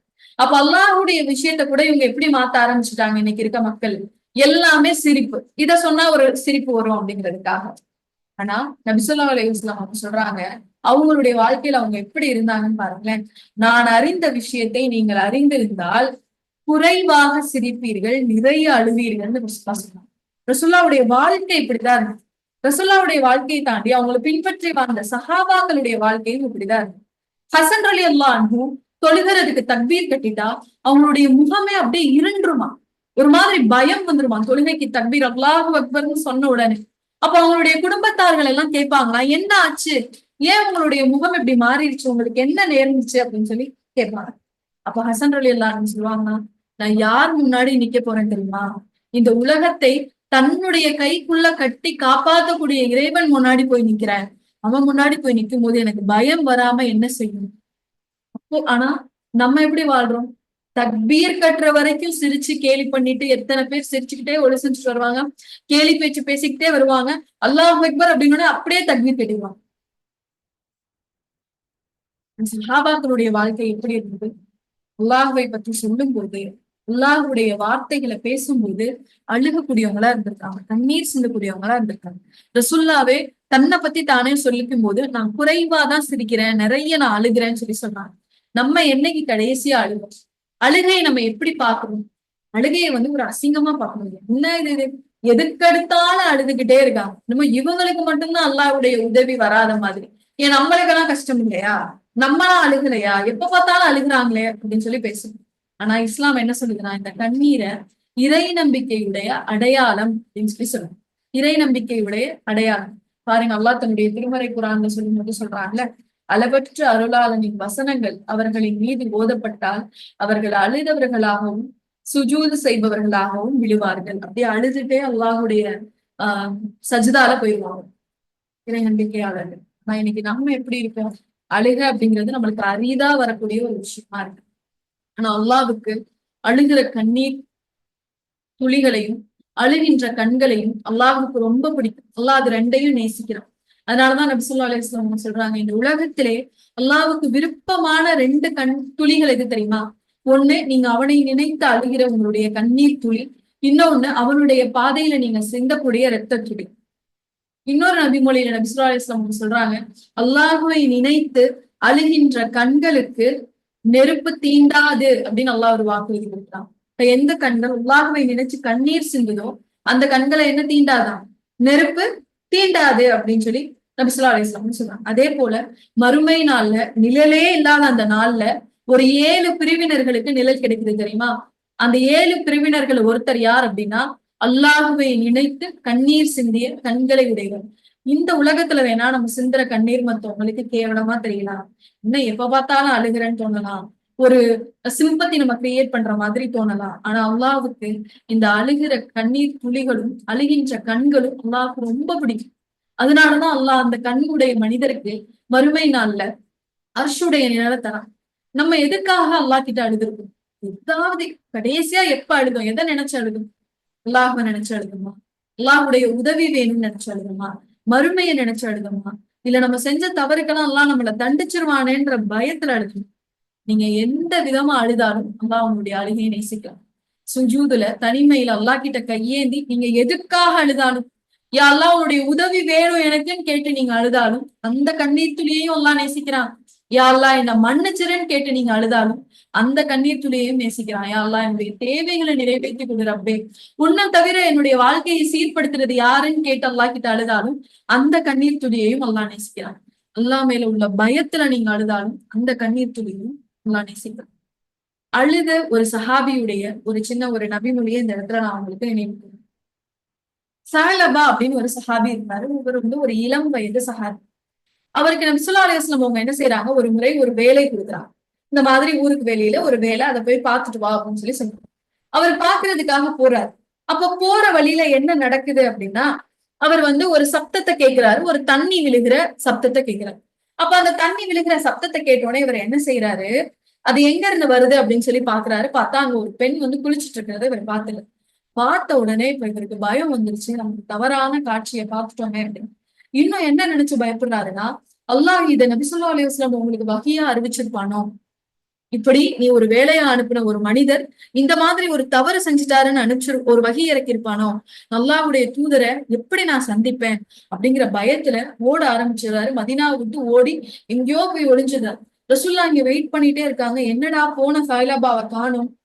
ஆளுகளை விட்டு தேடுறாங்க. 2 நாள் 3 நாள் ஆகுது, ஆளுகளை விட்டு தேடுறாங்க, எங்க போனாருன்னு பாருங்க அப்படின்னு. அப்ப அவங்க அப்படி தேடி போகும்போது ஒரு கிராமத்தை அடைகிறாங்க. அப்ப அங்க ஒருத்தர் ஆடு மேய்ச்சிட்டு இருக்கும் போது அந்த ஆடு மேய்க்கிறவர்கிட்ட போய் இவங்க கேட்கிறாங்க, மீத சகாபாக்கள் அவருடைய அடையாளங்கள் எல்லாம் சொல்லி, இப்படி ஒரு மனிதரை பாத்தீங்களா? அப்ப அவர் சொல்றாரு, ஓ, அந்த அழுதுகிட்டே இருக்கிற ஆளா அப்படின்னு கேக்குறாரு. ஏன்னா அந்த ஊருக்கு அவர் வந்ததுல இருந்து அழுகுறாரு. அந்த மலை மேல உட்கார்ந்துதான் அவர் எப்பயுமே அழுகுவாரு. அவருடைய அழுகை சத்தம் எங்க ஊர்ல கேட்க ஆரம்பிச்சிடும் இரவானா. நான் ஆடுகளை மேய்ச்சிட்டு வரும்போது அவர் என்ன செய்வாரு, அதுல பாலை வாங்கி குடிப்பாரு, திரும்ப மேல போய் உட்கார்ந்து அழுக ஆரம்பிச்சிருவாரு. அவர் அந்த மலையில தான் இருக்காருன்னு சொன்னாங்க. அப்ப இவங்க போறாங்க. போன உடனே இவரை கூப்பிடுறாங்க, வாங்க ரசுல்லா கிட்ட போலாம். இல்ல நான் வரமாட்டேன். ரசுல்லா என்ன சொன்னாங்க உங்ககிட்ட? நான் செஞ்ச தவறு எதுவும் சொன்னாங்க? நான் முனாஃபிக்குன்னு சொல்லி என்னை கூட்டிட்டு வர சொன்னாங்க? இல்ல சாயிலபா, உங்களை காணோன்ற வருத்தத்துலதான் ரசுல்லா கூட்டிட்டு வர சொன்னாங்க. அப்ப இவங்களே ஊருக்குள்ள கூட்டிட்டு வராங்க. பார்த்தா மெலிந்த தேகம் உடையவங்களா இருக்காங்க. ரசுல்லா கிட்ட வந்த உடனே ரசுல்லா கேக்குறாங்க, என்ன ஆச்சு? நடந்த விஷயங்களை சொல்றாங்க. சொன்ன உடனே அல்லாஹ் உங்களை மன்னிப்பா அப்படின்னு சொல்லி ரசூலுல்லாஹ் சொல்றாங்க. அப்படியே அவர் அவ்வளோ பலகீனமா இருக்காரு. ரசூலுல்லாஹ் கிட்ட சொல்றாரு, ரசூலுல்லாஹ் என்னுடைய உடம்பு முழுக்க ஒரே நேரத்துல ஒரு 1000 எறும்புகள் ஊடுற மாதிரி இருக்கு யா ரசூலுல்லாஹ் அப்படின்னு சொல்லி சொன்னாங்க. சொன்ன உடனே ரசூலுல்லாஹ் கேக்குறாங்க, உண்மையாவே நீங்க அப்படி உணர்றீங்களா அப்படின்னு கேக்குறாங்க. ஆமா யா ரசூலுல்லாஹ், ஒரே நேரத்துல 1000 எறும்புகள் ஊடுற மாதிரி என் உடம்பு இருக்கு அப்படின்னு ரசூலுல்லாஹ் சொல்றாங்க. மரணம் உங்களை நெருங்கிருச்சு சல்லல்லாஹு அப்படின்னு சொல்லி சொல்றாங்க. அப்ப அவர் என்ன செஞ்சிடறாரு, அழுது அழுது அல்லாஹ்வுடைய பயத்துல அழுது அழுது இறந்தே போயிடுறாரு. தான் செஞ்ச ஒரு தப்ப அல்லாஹ் கிட்ட நான் எப்படி நியாயப்படுத்த போறேன், என்னுடைய தூதரை நான் எப்படி ஃபேஸ் பண்ண போறேன்றத நினைச்சு அழுதுருக்காங்க. நம்ம என்னைக்காவது இந்த கண்ணோட்டத்துல அழுதுருக்கோமா? மறுமை நாள்ல எல்லா மனிதர்களும் நிற்பாங்களே, என்னுடைய தூதர் நிப்பாரே, எனக்காக காத்துட்டு நிப்பாரே, கௌசர் நீர் தடாகத்துல இருந்து நீர் குடுக்கறதுக்காக எனக்காக என்னுடைய தூதர் காத்துட்டு இருப்பாரு, என்னுடைய பாவங்களோட நான் எப்படி அவரை போய் சந்திப்பேன்னு என்னைக்காவது நம்ம நினைச்சு அழுதுருப்போமா? நம்மளுடைய வாழ்க்கையில நம்ம இருக்கிற சூழல்ல நம்ம விரும்புறது என்ன தெரியுமா? சிரிப்பு, அளவு கடந்த சிரிப்பு. ஏதாவது ஒண்ணு சொல்லி சிரிக்கணும். நம்ம எப்படி நினைச்சுக்கிறோம்னா, சிரிக்கும் போது நம்மளுடைய துன்பம் மறக்கறனால அதை நம்ம விரும்ப ஆரம்பிச்சிடும். அப்படித்தானே? நமக்கு எவ்வளவு பெரிய பாதிப்பு ஏற்பட்டிருக்கட்டுமே, நமக்கு எவ்வளவு பெரிய பாதிப்பு ஏற்பட்டாலும் அந்த பாதிப்புடைய தாக்கத்திலேயே நம்மளால இருக்க முடியுமா? அதே ஃபீலிங்ஸ்ல இருக்க முடியுமா? ச்சே, எவ்வளவு நேரம் தான் இப்படி இருக்கிறது. இப்போ யாருக்காவது போன் பண்ணுவோம், பேசுவோம், சிரிப்போம், ஏதாவது சிரிக்கிற காட்சிகளை பார்த்து சிரிப்போம். அப்ப அந்த உள்ளம் என்ன செய்யல, கவலைப்படுறதுக்கு ரெடியாவே இல்லை. சிரிப்பை மட்டும்தான் நம்மளுடைய உள்ளம் என்ன செய்யுது, வெளிப்படுத்திட்டே இருக்கு.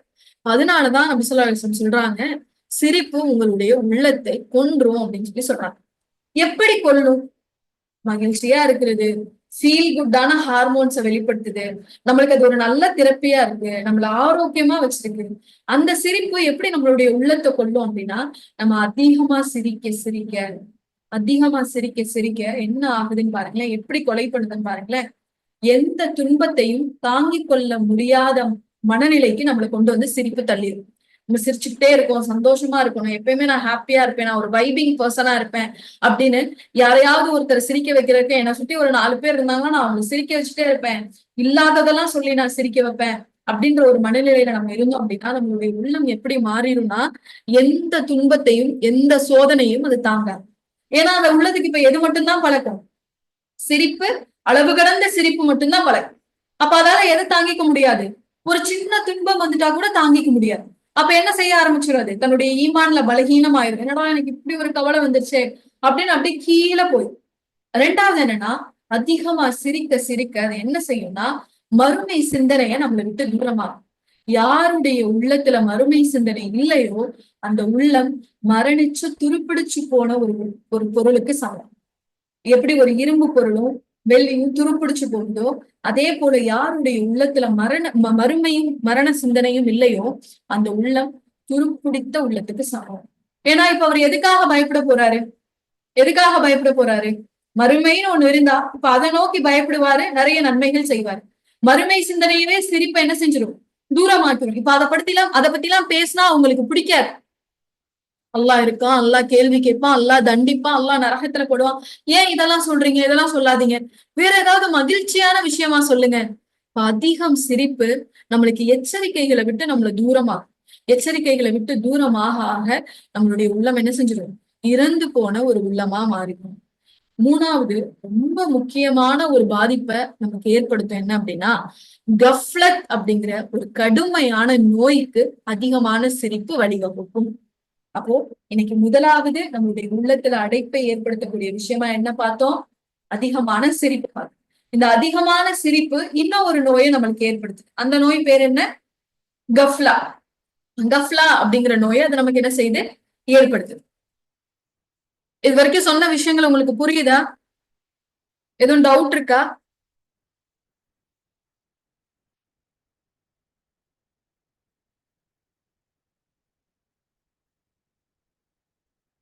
புரியுது. ஓகே. அப்ப அதிகமா நம்ம சிரிக்க சிரிக்க நமக்கு அது என்ன ஏற்படுத்துது, நம்மளுடைய உள்ளத்தை அது ரொம்ப கேர்லெஸ்ஸா ஆக்கிடுது. எந்த ஒரு சுச்சுவேஷனையும் நம்மளால என்ன செய்ய முடியாது, ஹேண்டில் பண்ண முடியாத அளவு மாத்திடுது. எந்த ஒரு சீரியஸான விஷயத்தையுமே நம்மளால என்ன செய்ய முடியாது, எதிர்கொள்ள முடியாது. துன்பமே நம்ம உள்ளத்தை தாங்க முடியாது. எந்த எச்சரிக்கையுமே அந்த உள்ளம் என்ன செய்யாது, ஏத்துக்காது. ரெஸ்பான்ஸ் இல்லாத இதயமா மாறிடும். அதிகமா சிரிக்கும் போது நம்மளுடைய உள்ளம் எப்படி மாறிடும், ரெஸ்பான்ஸ் இல்லாத இதயமா மாறிடும். ஒண்ணும் இல்ல, ஒரு மிஷினுக்கு முன்னாடி நீங்க வந்து சூறாவை போட்டு காட்டுறீங்க, இல்ல ஒரு நல்ல உருக்கமான ஒரு பயான் போடுறீங்க, அந்த மிஷின் கிட்ட இருந்து ஏதாவது ரெஸ்பான்ஸ் நம்மளுக்கு கிடைக்குமா? கிடைக்குமா? அல்லாவை பத்தி மறுமையை பத்தி பேசும்போது, இல்ல குரான் வசனங்கள் ஓதும் போது அப்படி இல்ல, ரொம்ப எமோஷனலா ஒரு படமே போட்டு காட்டுறோம் வாஷிங் மிஷினுக்கு முன்னாடின்னு வச்சுக்கோங்களேன். வாஷிங் மிஷின் ஏதாவது நம்ம கிட்ட வெளிப்படுத்துமா திரும்ப? இல்ல. ஏன்னா அது என்னது? மிஷின். ஆனா ஒரு மனிதனா இருந்தா அவன் என்ன செய்வான்? அதை உள்வாங்கி உணர்வை வெளிப்படுத்துவோம். குரான் வசனங்கள் ஓதப்படும் போது ஒரு சில வசனங்கள் நம்மளையே அறியாம நமக்கு கண்ணீரை ஏற்படுத்தும். அல்லாஹ்வை பத்திய விஷயங்கள் நம்ம கிட்ட சொல்லும் போது ஒரு பயம் வரும். ஒரு எமோஷனலான ஒரு காட்சி சொன்னாலோ, இல்ல ஒரு எமோஷனலான ஒரு சிச்சுவேஷன் சொன்னாலோ, நம்மள அறியாம நம்மளுக்கு அது அழுகையை ஏற்படுத்தும். அப்ப என்ன பண்ணுது உள்ளம்னா, அந்த சொன்ன விஷயத்த உள்வாங்கி வெளிப்படுத்தும். யார் அதிகமா சிரிக்கிறாங்களோ அவங்களால எந்த ஒரு விஷயத்தையுமே உள்வாங்கி வெளிப்படுத்த முடியாது. அவங்களால பிறருடைய உணர்வுகளை மதிக்க முடியாது. எல்லாமே அவங்களுக்கு ஜோக்கா மட்டும்தான் இருக்கு. எல்லாமே காமெடியா போயிடும். அப்போ மனிதனா இருக்கக்கூடிய முக்கியமான தன்மையவே அவர் என்ன செஞ்சிடறாரு? இழந்துடுறாரு. எதுவும் உள்வாங்க முடியாது. இப்ப உள்வாங்காத இதயம் வேஸ்ட் தானே? யூஸே ஆகாத இதயம் வேஸ்ட் தானே? அப்ப அதனாலதான் சொல்றாங்க மரணிக்க வைக்குது அப்படின்னு. மூணாவது பாயிண்ட் வந்து ஒரு ஒரு கொடிய ஒரு நோய்க்கு வழிவகுக்குது. அந்த நோய் தான் கஃப்லத்துன்னு சொன்னோம். அந்த நோய் என்ன அப்படிங்கிறத அடுத்து பார்ப்போம் இன்ஷா அல்லாஹ். பாருங்க, கஃப்லத். குரான்ல அல்லாஹ் இந்த வார்த்தையை எத்தனை இடத்துல பயன்படுத்தியிருக்கா? 20க்கும் மேற்பட்ட இடங்கள்ல பயன்படுத்தியிருக்கான். கஃப்லத்னே பயன்படுத்தியிருக்க மாட்டான். காஃபிலுன்னு பயன்படுத்தியிருப்பான், காஃபிலூனன்னு பயன்படுத்தியிருப்பான், கஃப்லத்துன்னு பயன்படுத்தியிருப்பான். அரபு கிராமர் படிக்கிறவங்களுக்கு தெரியும். இதோட வேறு வேறு சர்ஃப் பண்ணி வேற வேறு தோற்றத்துல, ஆனா இதே அர்த்தத்தை தரக்கூடிய இதே வடிவத்துல இந்த வடிவத்துல இருக்கக்கூடிய இந்த வார்த்தை அல்லாஹ் குரான்ல 20க்கு மேற்பட்ட இடங்கள்ல அல்லாஹ் என்ன செஞ்சிருக்கான்? பயன்படுத்தியிருக்கான். பயன்படுத்தியிருக்கக்கூடிய நோக்கம் என்ன? இதோட சீரியஸ்னஸ் நம்ம புரிஞ்சுக்கணும், இது எப்படிப்பட்ட நோயின்னு நம்ம தெரிஞ்சுக்கணுங்கிறதுக்காக எல்லாம் பயன்படுத்துறாங்க. கஃப்லத் அப்படிங்கிற வார்த்தைக்கு என்ன அர்த்தம் அப்படின்னு பார்த்தா, தூக்கம் அப்படின்னு ஒரு அர்த்தம். என்ன அர்த்தம் இருக்கு கஃப்லத்துக்கு? தூக்கம். இன்னொரு அர்த்தம் என்னன்னு பாத்தீங்கன்னா கவனமின்மை, கேர்லெஸ்ஸா இருக்கு. மூணாவது அர்த்தம் என்ன அப்படின்னா மறதி, மறந்து போறது. ஆனா இந்த மூணுல எதை நம்ம எடுத்துக்கணும் அப்படின்னா, கஃப்லத்துக்கு மறதின்னு சொல்ல முடியாது. நம்ம எல்லா விஷயத்தையும் மறந்தா போறோம், அல்லாஹ் கொடுக்குற எல்லா எச்சரிக்கைகளையும் நம்ம மறந்தா போறோம். கவனமின்மை நமக்கு வர்றது அசால்ட். கவனமின்மையை விட அஜாக்கிரதை, அதுதான் கஃப்லத்துக்கு பொருத்தமான ஒரு வார்த்தை, அஜாக்கிரதை. அதனால என்ன பார்ப்போம், ஒண்ணும் இல்லைங்க, நம்மளுக்கு தெரியும் வண்டியில நம்ம போகும்போது ரோட்டோரமா நோ பார்க்கிங்னு போட்டிருக்க இடத்துல நிப்பாட்ட கூடாதுன்னு நம்மளுக்கு தெரியும், தெரியும் தானே? ஆனாலும் நம்ம அங்கதான் என்ன செய்வோம்? நிப்பாட்டுவோம். உள்ள போய் நிப்பாட்டிட்டு வர்றது சிரமம், 5 நிமிஷத்துல வச்சிருவோம், இங்க நிப்பாட்டுவோம். அப்ப இதுக்கு பேரு மறதியா இல்ல அஜாக்கிரதையா? கவனமின்மையா? எது? அஜாக்கிரதை தான். அப்போ அதிகம் சிரிக்கிறது நமக்கு இந்த கஃப்லத்தை கொண்டு வந்து நம்ம உள்ளத்துல கொடுத்துரும். அஜாக்கிரதை, எதை பத்தின அக்கறையும் இல்லாத ஒரு கஃப்லத்தான ஒரு காஃபின் பொடுபோக்கா இருக்கக்கூடிய ஒரு மனிதரா நம்மள அதை என்ன செஞ்சிரும்? மாத்திரும். இந்த தன்மை யார் யார்கிட்ட எல்லாம் இருக்கும்? இந்த பொடுபோக்கா இருக்கிற தன்மை அப்படின்னு பாருங்களேன். எல்லாம் சொல்லும் போது சொல்றான், யாருக்கெல்லாம் இந்த குணம் இருக்கு? ஒரு குஃபர் பண்றவனுக்கு இருக்கு. ஒரு இறை நிராகரிப்பாளர்கிட்ட இந்த கஃப்லத் இருக்கு. அந்த கஃப்லத் தான் அவரை எங்க கொண்டு வந்து தள்ளுது? இறை நிராகரிப்பிலேயே கொண்டு வந்து தரும். ரெண்டாவது, ஷிர்க் வைக்கிறவன்ட்டு இருக்கு, இணை வைப்பாளர்ட்டு இருக்கு. இறை நிராகரிப்புக்கும் இணை வைப்புக்கும் வித்தியாசங்கள் இருக்கு. புரியுது தானே? இறை நிராகரிப்புனா அல்லாஹ்வே இல்ல அப்படிங்கறது நிராகரிப்பு. இணை வைப்புங்கிறது என்ன? அல்லாஹோட சேர்த்து இன்னொரு ஒரு விஷயத்தை சேர்த்து வணங்கு. அப்போ இந்த கஃப்லத், பொடுபோக்கு தன்மை, அசால்ட்டா இருக்கிறது, அத வந்து அதுக்கு நம்ம கவனம் செலுத்தாம இருக்கிறது, இதெல்லாம் யார்கிட்ட இருக்கிற குணம்னு இஸ்லாம் சொல்லுதுன்னா, ஒரு இறை நிராகரிப்பாளர்கிட்ட இருக்கிற குணம், ஒரு இணை வைப்பாளர்கிட்ட இருக்கிற குணம், ஒரு வழி தவறிய மனிதன்கிட்ட இருக்கிற ஒரு குணம். மூணாவது, நுல்மு பண்ணக்கூடிய, பாவம் பண்ணக்கூடிய பாவிகள்கிட்ட இருக்கக்கூடிய குணம். அப்போ இந்த 4 பேருமே பாருங்களேன், இந்த இறை நிராகரிப்பாளரா இருக்கட்டும், இணை வைப்பவரா இருக்கட்டும், வழி தவறையா இருக்கட்டும், பாவியா இருக்கட்டும், இவங்க 4 பேருக்குமே நாளை மறுமையில அல்லாஹ் கிட்ட கேள்வி இருக்குதானே? கேள்வி இருக்குதானே? இது 4மே கேள்விக்குரிய குற்றங்கள் தானே? இப்ப இந்த 4 விஷயத்துக்கும் அடிப்படையா இருக்கிறது எதுதான்? எது? கஃப்லத் அப்படிங்கிற அந்த குணம் தான். இந்த கஃப்லத்தை பத்தி அறிஞர்கள் சொல்லும் போது சொல்றாங்க, எப்படி தூக்கமோ அதே போலதான் இந்த கஃப்லத்தும். ஏன்னா அதுக்கு இன்னொரு அர்த்தம் என்ன பார்த்தோம், தூக்கம்னு பார்த்தோம்ல, நம்மளுடைய கண்கள் மூடி தூங்குறது தூக்கம், நம்மளுடைய இதயம் மூடி தூங்குறது கஃப்லத். வித்தியாசம் புரியுதா? தூக்கத்துக்கும் கஃப்லத்துக்கும் இந்த அஜாக்கிரதைக்கும் உள்ள வித்தியாசம். கண்கள் மூடி நம்ம தூங்குறோம் படுத்திருக்கோம் அப்படின்னா அதுக்கு பேர் என்னது, தூக்கம். இதயம் மூடப்பட்டிருக்கு அப்படின்னா அதை இஸ்லாம் என்ன சொல்லுது, கஃப்லத்துன்னு சொல்லுது. அப்போ அதிகமா சிரிக்கிறது நம்மளுக்கு கஃப்லத்துன்ற ஒரு நோயை உண்டாக்கிடுவோம், நம்ம உள்ளத்தை தூங்க வச்சிரும் அப்படின்னு சொல்லுது. ஓ, நபி ஸல்லல்லாஹு அலைஹி வஸல்லம் இதை பத்தி சொல்லும் போது என்ன சொல்றாங்கன்னு பாருங்களேன். தனாமு ஐனி வலா எனாமு பல்வி. ஆயிஷா ரலியல்லாஹு அன்ஹா ரசூலுல்லாஹ் கிட்ட சொல்றாங்க, யா ரசூலுல்லாஹ், நீங்க இவ்வளவு நேரம் நின்று தொழுகிறீங்க, ரமலானுடைய இரவுகள்ல ரசூலுல்லாஹ் நின்று தொழுகிறத பார்த்துட்டு ஆயிஷா ரலியல்லாஹு அன்ஹா சொல்றாங்க, யா ரசூலுல்லாஹ், இவ்வளவு நேரம் நின்று நீங்க தொழுகிறீங்க, கொஞ்ச நேரம் தூங்கலாம் தானே, கொஞ்ச நேரம் நீங்க ஓய்வெடுக்கலாம் தானே அப்படின்னு சொல்லி சொன்ன உடனே அதுக்கு நபி ஸல்லல்லாஹு அலைஹி வஸல்லம் சொல்றாங்க, ஆயிஷாவே, என்னுடைய கண்கள் தான் தூங்குமே தவிர என்னுடைய உள்ளம் என்ன செய்யாது, ஒரு நாளும் தூங்காது அப்படின்னு சொல்லி சொல்றாங்க. அப்போ நம்மளுக்கெல்லாம் எப்படி இருக்கு நம்மளுடைய உள்ளம், நம்ம கண்கள் தூங்குறதோட சேர்த்து நம்மளுடைய உள்ளமும் தூங்கிருக்கு. அது ஒரு விழிப்புணர்வாவே இல்லை. எதெல்லாம் அல்லாஹ்வுக்கு பிடிக்கிற விஷயம் பிடிக்காத விஷயங்கிறத பத்தி அது யோசிக்கிறதே இல்லை. எப்படி வாழ்க்கை போகுதோ அந்த அடிப்படையில வாழ்ந்துகிட்டே இருக்கு. ஷைத்தான் நம்ம ஒவ்வொருத்தரையும் வழிகெடுக்கிறதுக்கு பயன்படுத்தக்கூடிய முக்கியமான ஆயுதம் என்ன தெரியுமா, இந்த கஃப்லா தான். இந்த கஃப்லத்தை பயன்படுத்தி தான் ஷைத்தான் நம்மள என்ன செய்வான், வழிகெடுக்கும். நம்மளுடைய தொழுகையை சைத்தானால நிறுத்த முடியலன்னு வச்சுக்கோங்களேன், நம்மளுடைய தொழுகையுடைய தரத்தை குறைச்சிருவான். எப்படி தரத்தை குறைப்பான், தொழுகையில நமக்கு கவனமின்மையை ஏற்படுத்தி அதுல நம்மள அஜாக்கிரதையாக்க வச்சு கஃப்லத்தை அதுல கொண்டு வந்து நுழைச்சு நம்மளுடைய தொழுகையுடைய தரத்தை குறைக்கும். ரெண்டாவது, நம்ம அதிகமா நன்மை செய்யறோம்னு வச்சுக்கோங்க, நம்மளுடைய நன்மைகளை குறைக்க முடியல அப்படின்னா சைத்தான் என்ன செஞ்சிருவான், நம்மள இறை நினைவை விட்டு தூரமாக்கிடுவான். அல்லாஹ்வை பத்தி நம்ம என்ன செஞ்சிருவான், மறக்க வச்சிருவான். ஒரு கஃப்லத்துடைய நிலைக்கு கொண்டு வந்துருவான். மறக்கிறதுனா தெரியாம மறக்கிறது இல்ல, கஃப்லத் தெரிஞ்சுக்கிட்டே மறக்குது. எச்சரிக்கை இருக்குன்னு தெரிஞ்சுக்கிட்டே மறக்கிறது. ஒரு ஸ்பீட் லிமிட்னா இத்தனை ஸ்பீடை தாண்டி போக கூடாதுன்றது தெரிஞ்சுக்கிட்டே ஸ்பீடா போறோம்ல, அது மாதிரிதான் அல்லாஹ்வை இந்த விஷயங்கள்ல நம்ம நினைவு கூறணுங்கிறத தெரிஞ்சுக்கிட்டே மறக்கிறதுக்கு பேரு தான் கஃப்லத். ஷைத்தான் நம்மளை வழிகெடுக்கிறதுக்காக பயன்படுத்தக்கூடிய ஒரு முக்கியமான யுக்தி நம்மளுடைய உள்ளங்களை தூங்க வச்சிருக்கு. நம்மளுடைய உள்ளங்கள் உயிரோட இருக்கா இல்ல முழிச்சிட்டு இருக்கா இல்ல தூங்கிட்டு இருக்கா, முழிச்சிட்டு இருக்கா தூங்கிட்டு இருக்கா. பிசிக்கலா கண்ண மூடி இருக்கிறது தூக்கம், ஸ்பிரிச்சுவலா நம்மளுடைய உள்ளம் கண்ண மூடி இருக்கிறது கஃப்லத், கவனமின்மை, அஜாக்கிரதையில வந்து சேரும். இந்த குணம் ஒரு தூக்கத்தை போலதான். எப்பயுமே நம்ம தூங்கிட்டு இருக்க மாட்டோம்ல, கொஞ்ச நேரம் தூங்குவோம், கொஞ்ச நேரம் முழிப்போம். எப்படி ஒரு சுவிட்ச ஆன் பண்ணி ஆஃப் பண்றோமோ அதே மாதிரிதான் கஃப்லத் மனுஷன் கிட்ட இருக்கு. ஒரு சில நேரம் விழிப்பா இருப்போம், முக்காவாசி நேரம் நம்ம கவனமின்மையா அஜாக்கிரதையா இருக்கு. இந்த கஃப்லத் நமக்கு என்னென்ன பாதிப்புகளை ஏற்படுத்துதுன்னு பாருங்க. இதுக்கு முன்னாடி இந்த கஃப்லத்தை பத்தி அல்லாஹ் தன்னுடைய திருமறை குரான்ல எச்சரிக்கக்கூடிய ஒரு விஷயம் 7வது அத்தியாயத்துடைய 205வது வசனத்துல அல்லாஹ் சொல்றான்.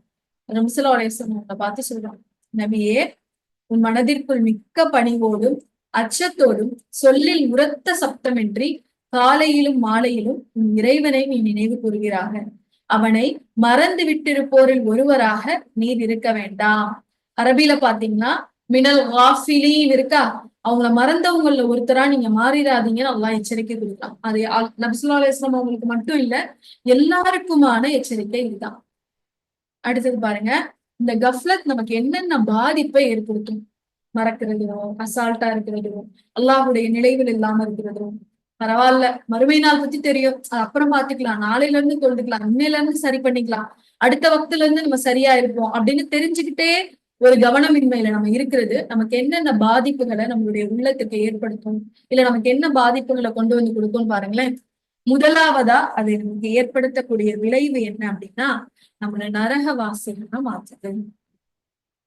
21வது அத்தியாயத்துடைய 97வது வசனம். இறுதி நாளை பற்றிய உண்மையான வாக்குறுதி நெருங்கினால் அதனை காணும் நிராகரிப்பாளர்களின் கண்கள் திறந்தபடியே நிலைக்குத்தி நின்றுவிடும்.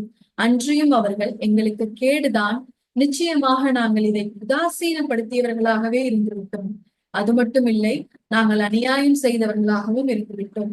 நிச்சயமாக நீங்களும் அல்லாஹுவை அன்றி நீங்கள் வணங்கியவையும் நரகத்தின் விறகுகளே, நீங்கள் யாவரும் அதற்கு வந்து சேர்பவர்களே என்று அவர்களிடம் சொல்லப்படும். இப்போ மறுமை நாள்ல யார் இந்த பூமியில கஃப்லத்தா இருந்தாங்க, ஒரு இறை நிராகரிப்பாளர் கஃப்லத்தா இருந்தா மட்டும் அவருக்கு நரகம் இல்லை. யாருக்கு நரகம்தான்? அல்லாஹ்வை நம்பினேன்னு சொன்ன ஒரு இறை நம்பிக்கையாளர் அசால்ட்டா இருக்காரு, பொடுபோக்கா இருக்காரு, இவ்வளவு வகுப்புகள் கேட்டும் எந்த மாற்றத்துக்கும் நான் முற்பெற மாட்டேன், எவ்வளவு உபதேசங்கள் அல்லாஹ் என்னுடைய காதுகள்ல வந்து சேர்த்த போதும் நான் எதையும் மாத்திக்க மாட்டேன் அப்படின்னு கஃப்லத்துல இருக்கக்கூடிய மனிதர் நாளைக்கு எதெல்லாம் அவருக்கு வாக்குறுதியா சொல்லப்பட்டதோ இதெல்லாம் நடக்கும், இந்த தண்டனை எல்லாம் நடக்கும்னு சொல்லப்பட்டுச்சுல, அதெல்லாம் நாளைக்கு பார்க்கும்போது பயத்துல அவருடைய கண்கள் மேல அப்படி நிலை குத்தி நிக்குமா. அப்ப அவர் புலம்புவாரா, இதை நான் தான் உதாசீனப்படுத்தினேன், உதாசீனப்படுத்தினாலதான் எனக்கு இந்த நிலைமை வந்துருச்சு, நான் ஒரு காஃபிலா இருந்துட்டேன்னு புலம்புவார். அப்போ அல்லாஹ் அவர்கிட்ட சொல்வானா, அப்போ நரகத்துக்கு போ, நீயும் நரகத்துக்கு போ. எந்த காரணத்துக்காக நீ வந்து ஒரு காஃபிலா இருந்தியோ அந்த காரணம் ஒரு மனிதனா இருந்தா அந்த மனிதனையும் கூட்டிட்டு நரகத்துக்கு அப்படின்னு அல்லாஹ் என்ன செய்வானா, ஒரு எச்சரிக்கையை கொடுக்குறான். அப்ப காஃபில் அப்படிங்கிற அந்த கஃப்லத் அப்படிங்கிற அந்த குணம் நமக்கு ஏற்படுத்தக்கூடிய முதல் தீங்கு என்னன்னா நம்மள நரகவாசியா மாத்துது. ரெண்டாவது அதுக்கு நமக்கு என்ன பாதிப்பை ஏற்படுத்துது அப்படின்னா நம்மளுடைய உள்ளத்தை இயங்க விடாம தடுக்குது. நம்மளுடைய உள்ளத்தை என்ன பண்ணுது? இயங்க விடாம தடுக்குது. இத பத்தி அல்லாஹ் தன்னுடைய திருமறை குர்ஆன்ல சொல்லும்போது சொல்றான் பாருங்களேன், நிச்சயமாக ஜின்கள்லையும் மனிதர்கள்லையும் நிறைய பேரை நான் நரகத்துக்காக தான் படைச்சிருக்கேன். ஏன் படைச்சிருக்கேன் தெரியுமா? அவங்க வாழும்போது அவங்க எப்படி இருந்தாங்கன்னா அவங்களுக்கு இதயம் இருந்தது, ஆனா அதை கொண்டு அவங்க எதையுமே சிந்திக்கல. அவங்களுக்கு கண்கள் இருந்தது, ஆனா அதை கொண்டு அவங்க பார்க்கல. அவங்களுக்கு காதுகள் இருந்தது, அதை கொண்டு அவங்க என்ன செய்யல, எதையுமே செவிமடிக்கல. அவங்க அல்லாஹ்வுடைய எந்த விஷயத்தையும் அவங்க என்ன செய்ய மாட்டாங்க, கேட்க மாட்டாங்க. அவங்க எப்படி இருந்தாங்க அப்படின்னா கால்நடைகளை போல இருந்தாங்க. இல்ல, கால்நடைகளை விட மோசமா இருந்தாங்க. யார் தெரியுமா அவங்க? உலாயிக்க ஹுமுல் காஃபிலூன், அவர்கள் தான் அலட்சியம் செய்தவர்கள், பொடுபோக்காக இருந்தவர்கள், அஜாக்கிரதையாக இருந்தவர்கள். இப்போ நம்ம அஜாக்கிரதையா இருப்போம் அப்படின்னா நம்ம நினைக்கிறோம் நம்மளுக்கு இன்னும் ஒரு சூழல் வரல, ஒரு ரொம்ப நாள் நம்ம நினைச்சிட்டே இருக்கோம்னு வச்சுக்கோங்களேன், ஒரு நன்மை நம்ம செய்யணும், ஒரு மாற்றம் நம்ம ஏற்படுத்தணும், நம்ம தொழுகையை சரியா செஞ்சிடணும், இனிமே இந்த பாவத்தின் பக்கம் நம்ம போகவே கூடாதுன்னு நினைக்கிறோம். ஆனா அதனால நம்ம செய்யவே முடியல, அதை அப்படியே தள்ளி போட்டுட்டே இருக்கோம், நம்ம அஜாக்கிரதையாவே இருக்கோம். ஏன் அஜாக்கிரதையா இருப்போம் அப்படின்னா அல்லாஹ் நம்மளுடைய உள்ளத்துல என்ன செஞ்சுட்டான், அது இயங்காத அளவு ஒரு மறைவை போட்டுட்டான். போ, உன் உள்ள இனிமே சிந்திக்கவே சிந்திக்காது அப்படிங்கிற ஒரு சாபத்தை அல்லாஹ் அந்த இதயத்துக்கு கொடுத்துட்டான். உன் கண்ணு பார்க்கவே பார்க்காது, உன் காது எதையுமே கேட்கவே கேட்காது அப்படிங்கிற ஒரு விஷயத்த கொடுத்துட்டான். அதனாலதான் அந்த மனிதர்கள் நாளைக்கு எங்க இருக்காங்க, நரகவாசிகள் தான் இருக்காங்க. அவங்களுடைய உள்ளத்தோட இயங்கக்கூடிய தன்மையை அல்லாஹ் நிறுத்திடுவான். பிசிக்கலா இல்ல, ஆன்மீக ரீதியா அல்லாஹுவ நெருங்குறதுக்கு ரீதியா இருக்கக்கூடிய இயக்கத்தையும் அல்லாஹ் என்ன செஞ்சிருவான், ஸ்டாப் பண்ணிடுவான். அவங்க எப்படி தெரியுமா இந்த பூமியில இருந்தாங்க? ஆடு மாடுகள் போல இருந்தாங்க. ஆடுக்கும் மாடுக்கும் எச்சரிக்கை குறியீடுகள் வச்சா ஏதாவது தெரியுமா? இங்க போகக்கூடாது ஆபத்துன்னு எழுதி வச்சா ஆட்டுக்கும் மாட்டுக்கும் தெரியுமா? விலங்குகளுக்கு தெரியுமா? தெரியாது. இப்ப எப்படி ஒரு ஆடும் மாடும் எச்சரிக்கை பண்ணாலும் அது வாட்டுக்கு தன்னுடைய வழியில நடந்து போகுமோ அதே போலதான் இவங்களும் இருந்தாங்க, இன்னும் மோசமா இருந்தாங்க அப்படின்னு சொல்லி அல்லாஹ் சொல்றான். இப்ப கஃப்லத் நமக்கு கொண்டு வரக்கூடிய பாதிப்பு நம்மளுடைய உள்ளத்தை இயங்க விடாம தடுக்கும். மூணாவது பாதிப்பு என்னன்னா நம்மளுடைய இதயத்துல அது ஒரு திரையை போட்டு முடியும். யாருடைய உள்ளத்துக்குள்ள கஃப்லத் வந்துருச்சோ, அஜாக்கிரதை வந்துருச்சோ, அந்த உள்ளத்துல ஒரு ஸ்கிரீன், அதுக்கு மேல ஒரு கவர் இருக்கும், அல்லாஹ் ஒரு துணி போட்டு அதை என்ன செஞ்சிடான், மறைச்சிட்டான். அதை எப்ப தெரியுமா அல்லாஹ் எடுப்பான்? மறுமையில போய் நிற்கும் போதுதான் அல்லாஹ் என்ன செய்வாங்க, திரையவே எடுப்பான். நீ இதை பற்றி அலட்சியத்தில் இருந்தால் இப்போது உன்னை விட்டு உனது திரையை நாம் அகற்றி விட்டோம், எனவே இன்று உன் பார்வை கூர்மையாக இருக்கிறது என்று கூறப்படும். அங்க போய் அவர் மறுமையில ஒவ்வொன்னையும் பார்த்து பயந்து அலறி கத்தும் போது அல்லாஹ் சொல்வானா, வா, இவ்வளவு நாள் உன் இதயத்தை நான் என்ன செஞ்சிருந்தேன், மூடி வச்சிருந்தேன், இப்ப திறந்துட்டேன், பாத்துக்கோ, உனக்கு என்னென்னலாம் தண்டனைகள் கிடைக்க போகுதுன்னு பாத்துக்கோன்னு அல்லாஹ் சொல்லுவான். அப்போ யாருடைய மனசுல கஃப்லத் இருக்கோ, அஜாக்கிரதை இருக்கோ, மறுமை தானே, வரும்போது பாத்துக்கலாம், மரணம் தானே, மரணிக்கும் போது பாத்துக்கலாம் அப்படின்னு நம்ம நினைச்சோம் அப்படின்னா அந்த உள்ளத்திலேயே அந்த நினைப்பு வருதுன்னா அல்லாஹ் அந்த உள்ளத்தை என்ன செஞ்சுட்டா, திரையிட்டுட்டா. அப்ப இதெல்லாம் தான் கஃப்லத் நமக்கு ஏற்படுத்தக்கூடிய பாதிப்புகள். என்னென்ன காரணத்தினால கஃப்லத் நமக்கு வருது, என்ன செஞ்சா இது நமக்கு வருது அப்படின்னா அதுக்கு ரெண்டு காரணங்கள் இஸ்லாம் சொல்லும். மறுமையை விட இம்மையை அதிகமாக தேர்வு செய்யும் போது கஃப்லத் வருது. இப்ப நம்ம ரெண்டுல எதை அதிகம் தேர்வு செய்யறோம்? உண்மையா யோசிச்சு பாருங்க. முதல்ல ஒரு இமேஜினேஷன் பண்ணமே, அல்லாஹ் முன்னாடி நம்மளுடைய ஏட்ட போய் கொடுத்தமே, கொடுத்ததை சரிபார்க்க அல்லாஹ் நம்ம கிட்டே கொடுத்து திரும்ப சரிபாருன்னு சொன்னானே, அப்படி சரிபார்க்கும் போது எதை அது நம்ம அதிகமா தேர்வு செஞ்சிடணும்? மறுமையவா இம்மையவா?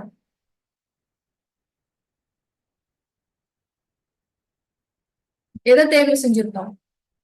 இம்மையதான் அதிகம் தேர்வு செஞ்சிருந்தோம். அதனாலதான் நமக்கு என்ன இருந்தது? பயம் இருந்தது. ஐயோ அல்லாஹ் என்ன செய்வானோ அப்படிங்கிற பயம் இருந்தது. அப்போ ஒருவருடைய உள்ளத்துல கஃப்லத் ஏற்படுறதுக்கான காரணம் என்ன தெரியுமா?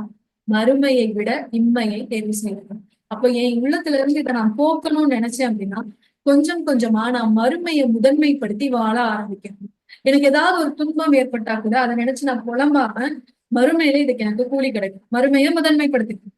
உங்களுக்கு ஒரு விஷயம் கிடைக்கல அப்படின்னா, இதை விட சிறப்பா எல்லாம் எனக்கு மறுமையில தருவான், மறுமையை முதன்மைப்படுத்திக்கணும். யாராவது உங்களுக்கு அநீதம் செஞ்சா மறுமையை முதன்மைப்படுத்திக்கணும்.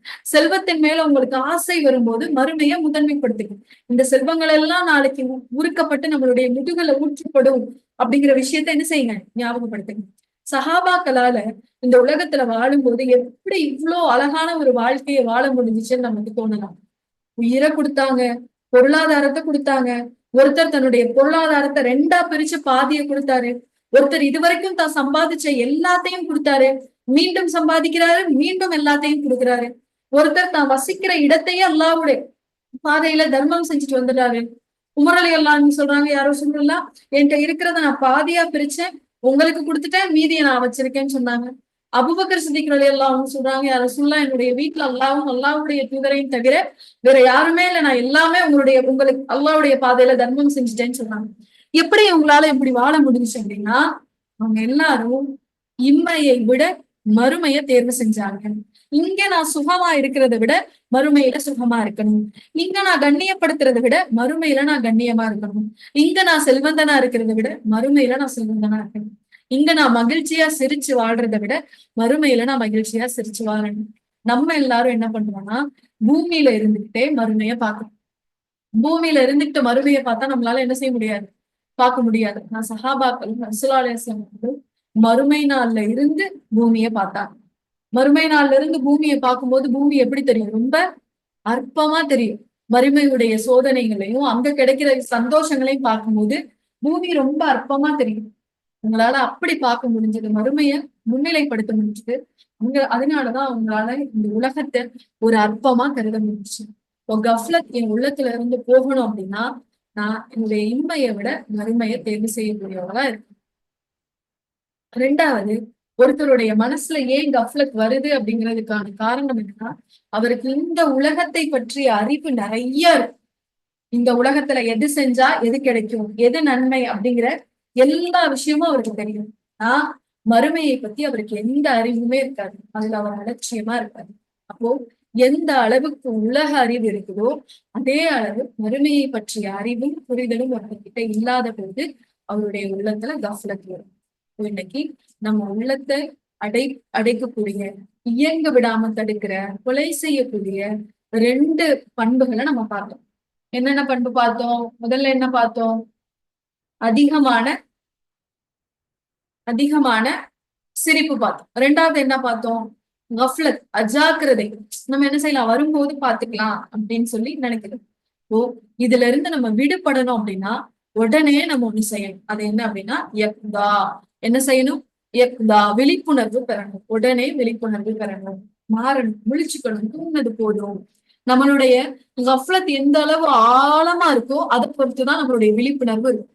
என்னுடைய அறியாமையும் அஜாக்கிரதையும் ரொம்ப ஆழமா இருக்குன்னு வச்சுக்கோங்களேன், என்னால லைட்டா தான் விழிப்புணர்வு பெற முடியும். உதாரணத்துக்கு, ரொம்ப டயர்டு, 10 நாள் வேலை செஞ்சுட்டு நான் படுத்திருக்கேன் அப்படின்னா என்னால உடனே எந்திரிக்க முடியுமா? ஒரு சின்ன சவுண்டு கேட்டா என்னால எந்திரிக்க முடியுமா?